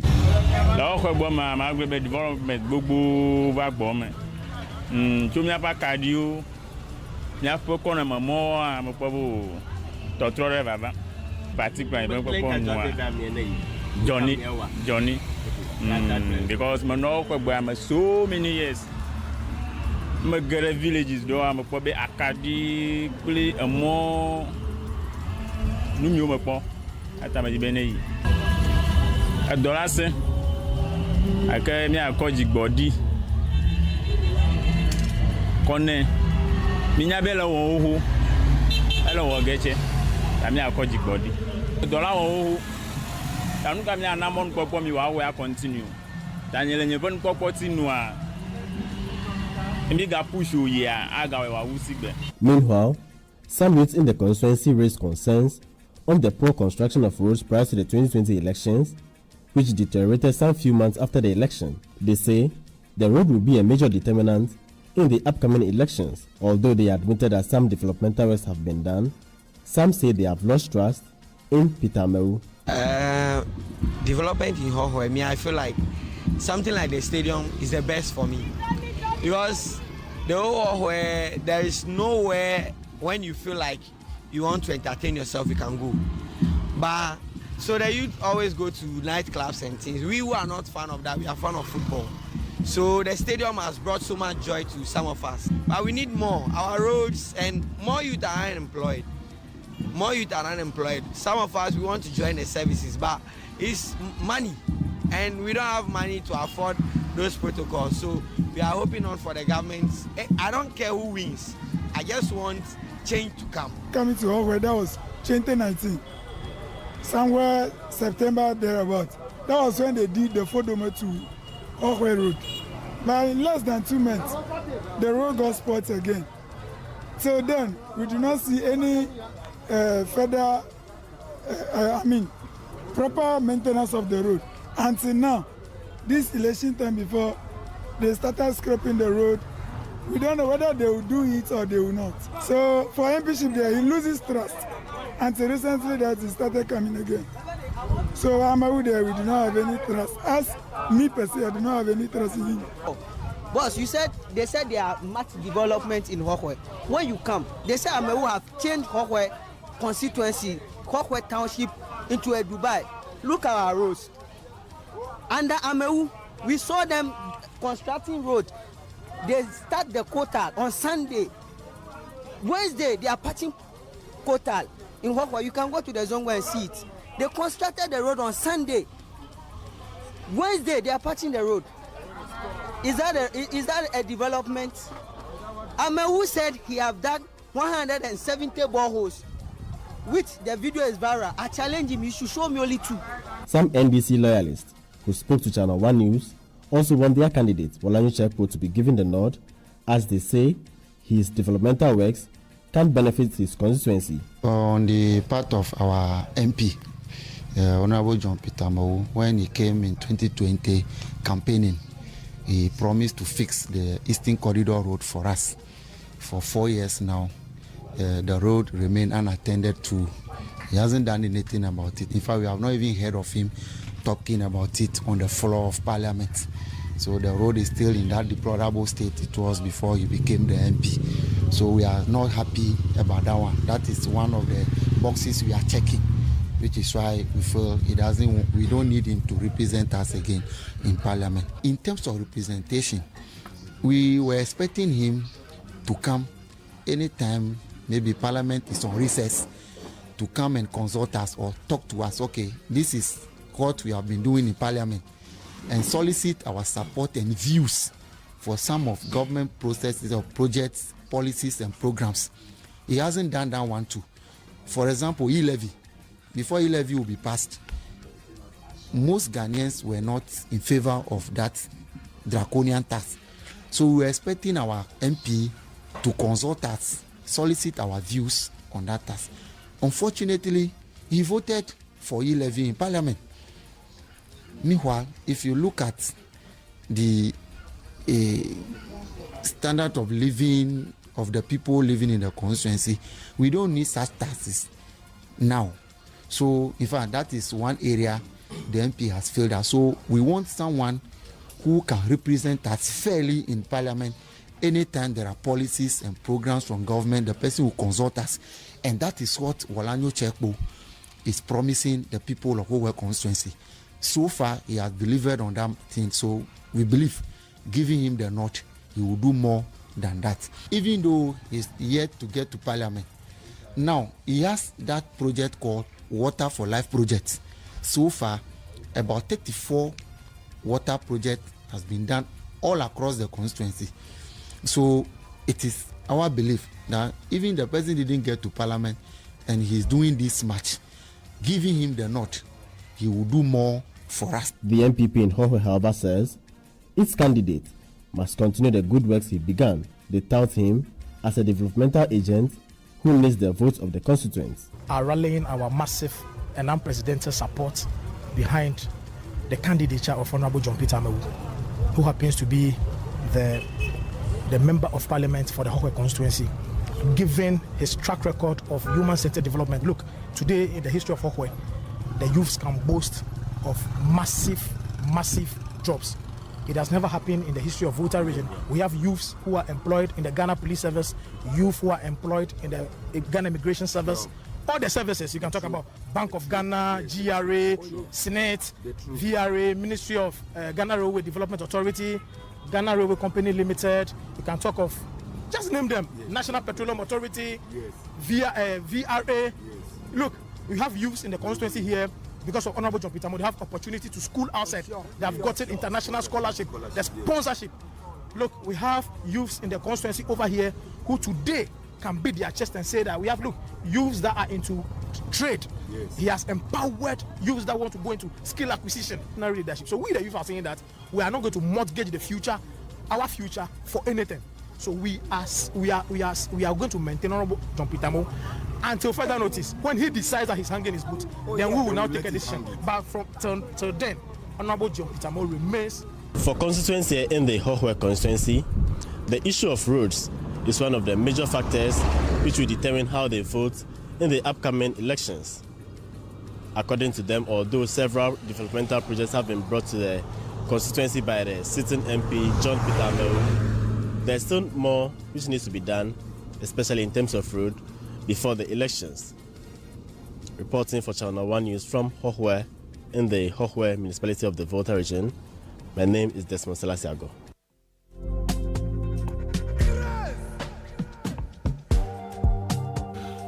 So that was Desmond Selasiago's report from Hohe, and it's quite clear that's going to be one of the keen races to follow.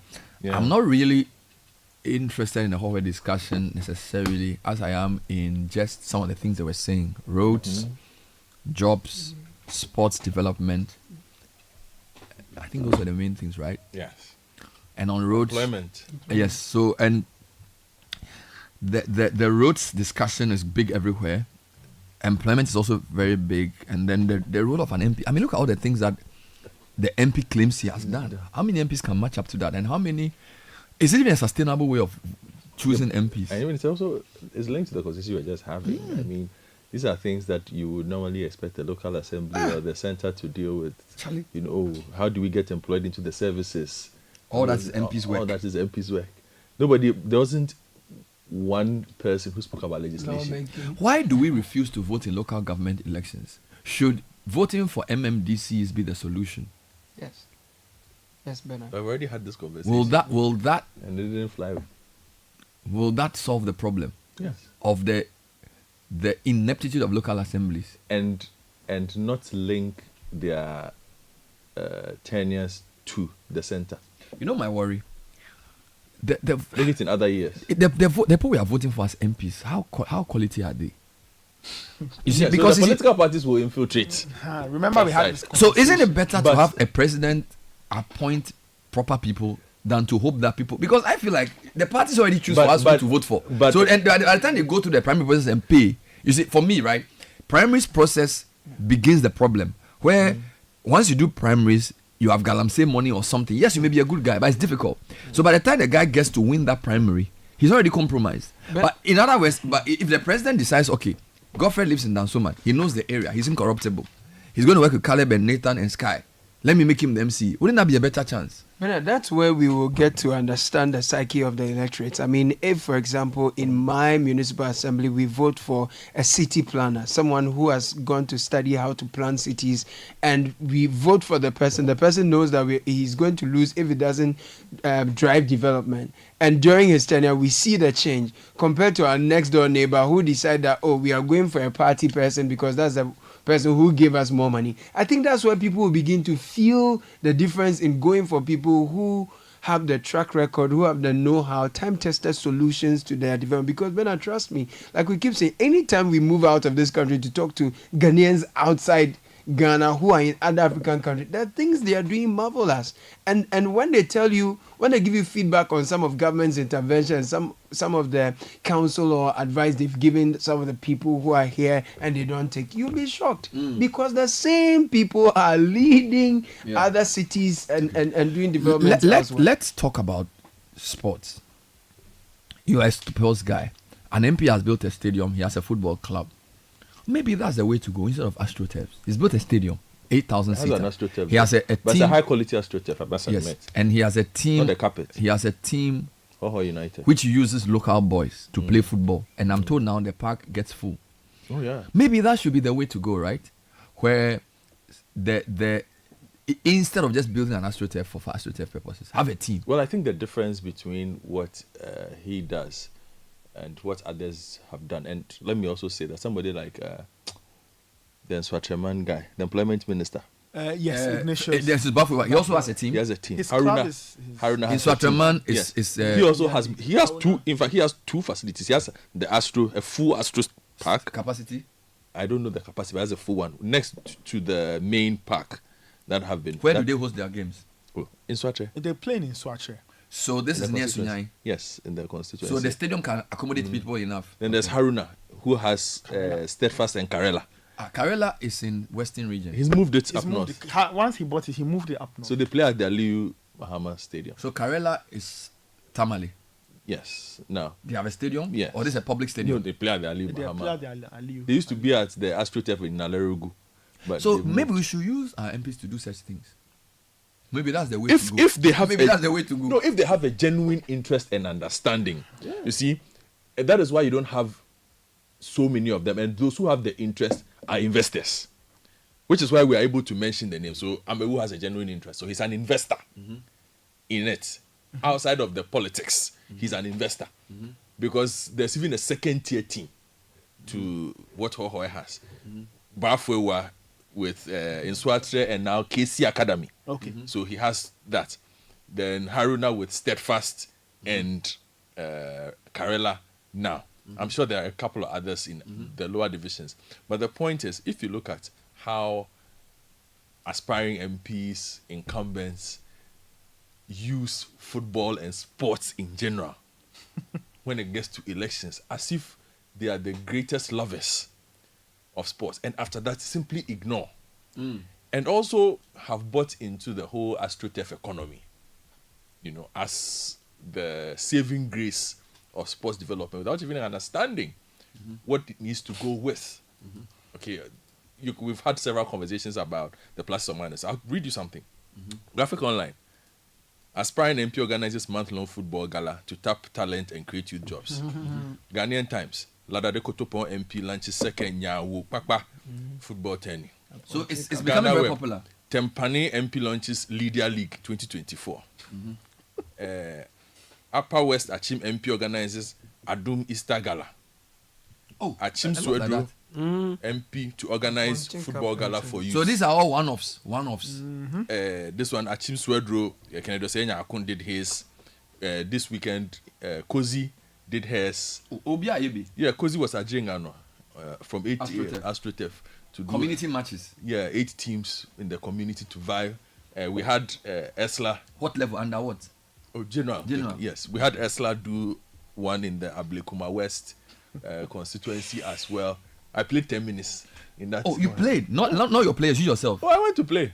Exhibition. I went to represent. By the way, in your day, what were you? Skimmer, defender? My proper position was a goalkeeper. It's just I know how to play.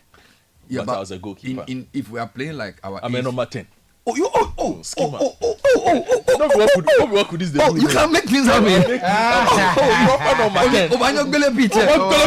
Come on. One time through pass. But what in my goalkeeping days, I was called Chilave. Which is funny because I used to play out. You used to play out. I used to be a goalkeeper too. You used to play with your feet. Oh, Chilave. Before Chilave came. Yeah, after I was named after Chilave by my Victor Kwesin, then Asprilla. But the point I'm making largely is we need our politicians to understand that. Look, they like to just show up when it's elections because it's fashionable.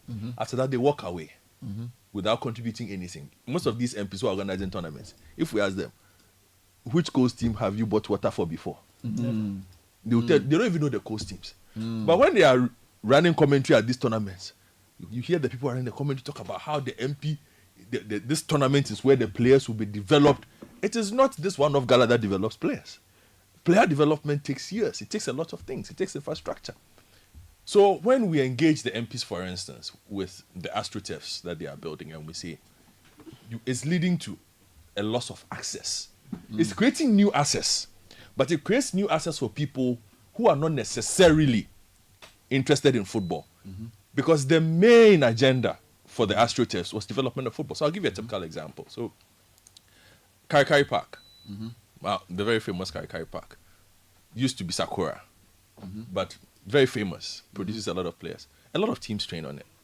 Then an AstroTurf project comes up, which is good, according to the government. So they're putting up the AstroTurf, right?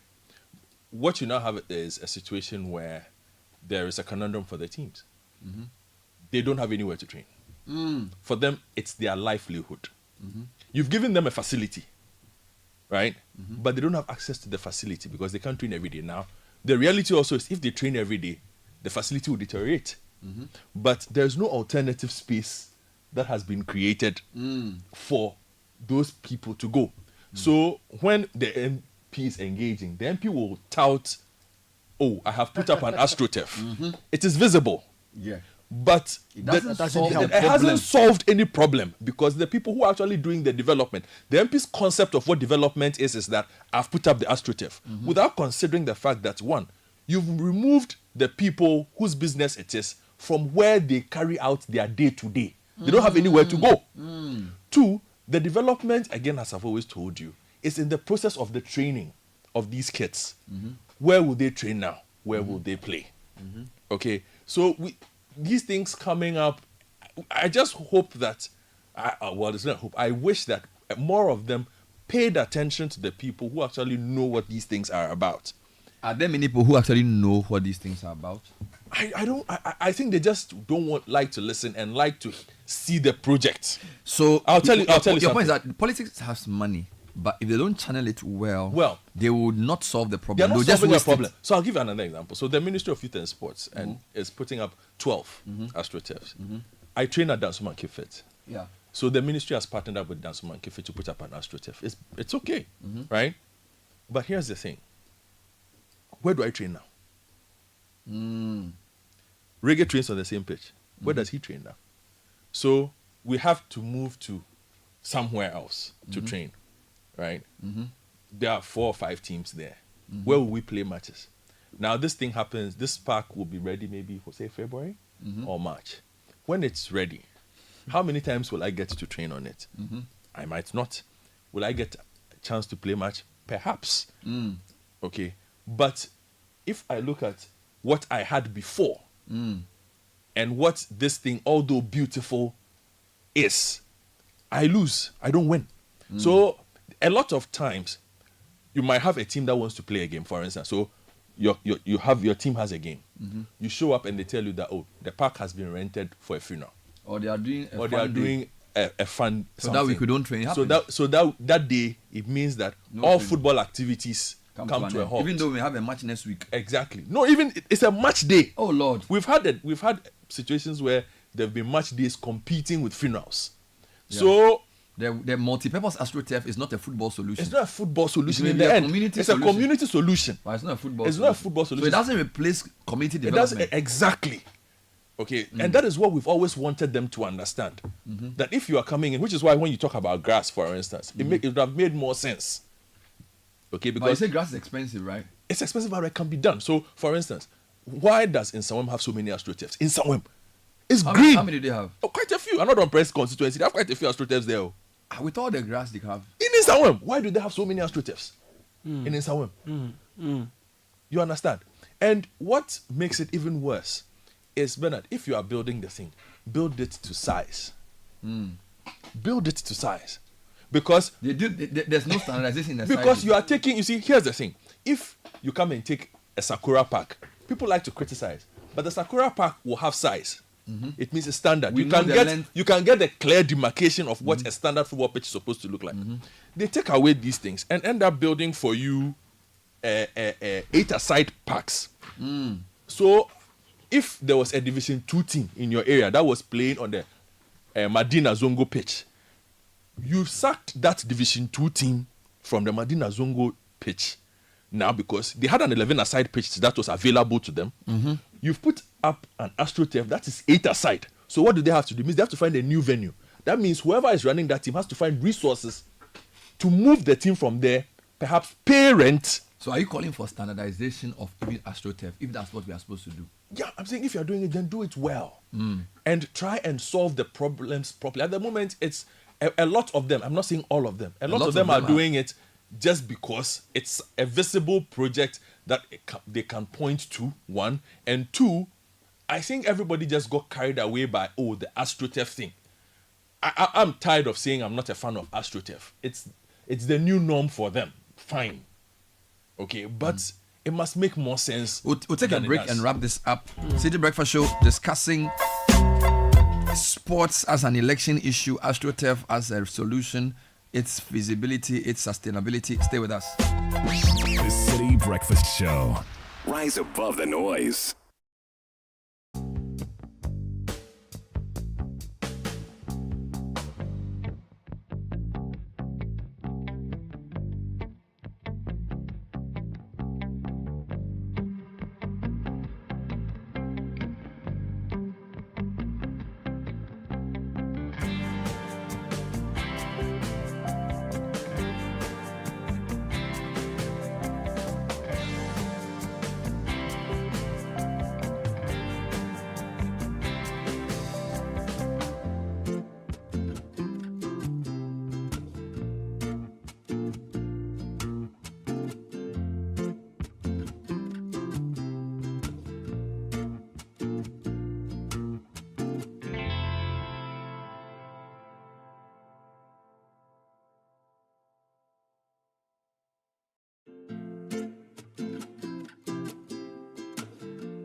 Yes, sir. The city song. Yes, sir.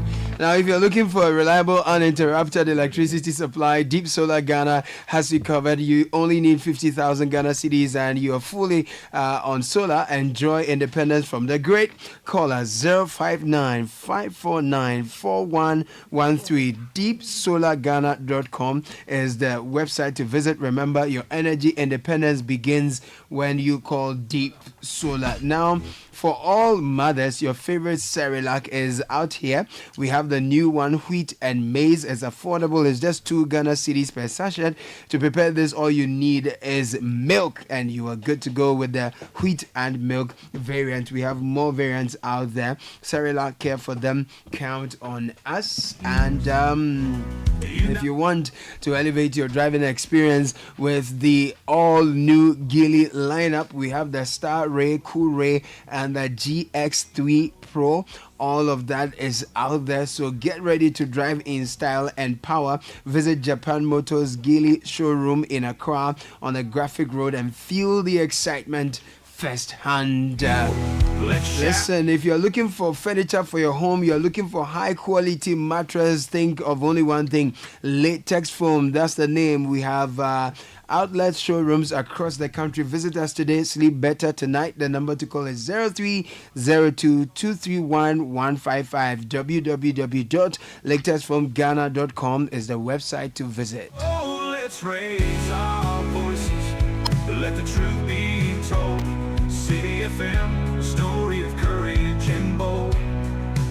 Samuel and Bernard can lead us so proud. With the strength of the people, let's shout it out loud.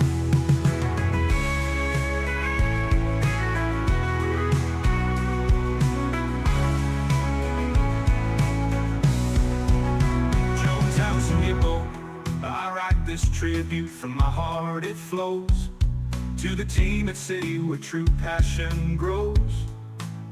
Through rules and regulations, your vision glows. Ghana, let's support them, it's time to expose. Oh, let's raise our voices, let the truth be told. City FM, a story of courage and bold. All right, so that's all we have time for today's edition of the Citi Breakfast Show. City News at 10 with Hawa Idris. So good morning. Good morning, Bernard. Coming up, former President John Ajay Kumukufo endorses NPP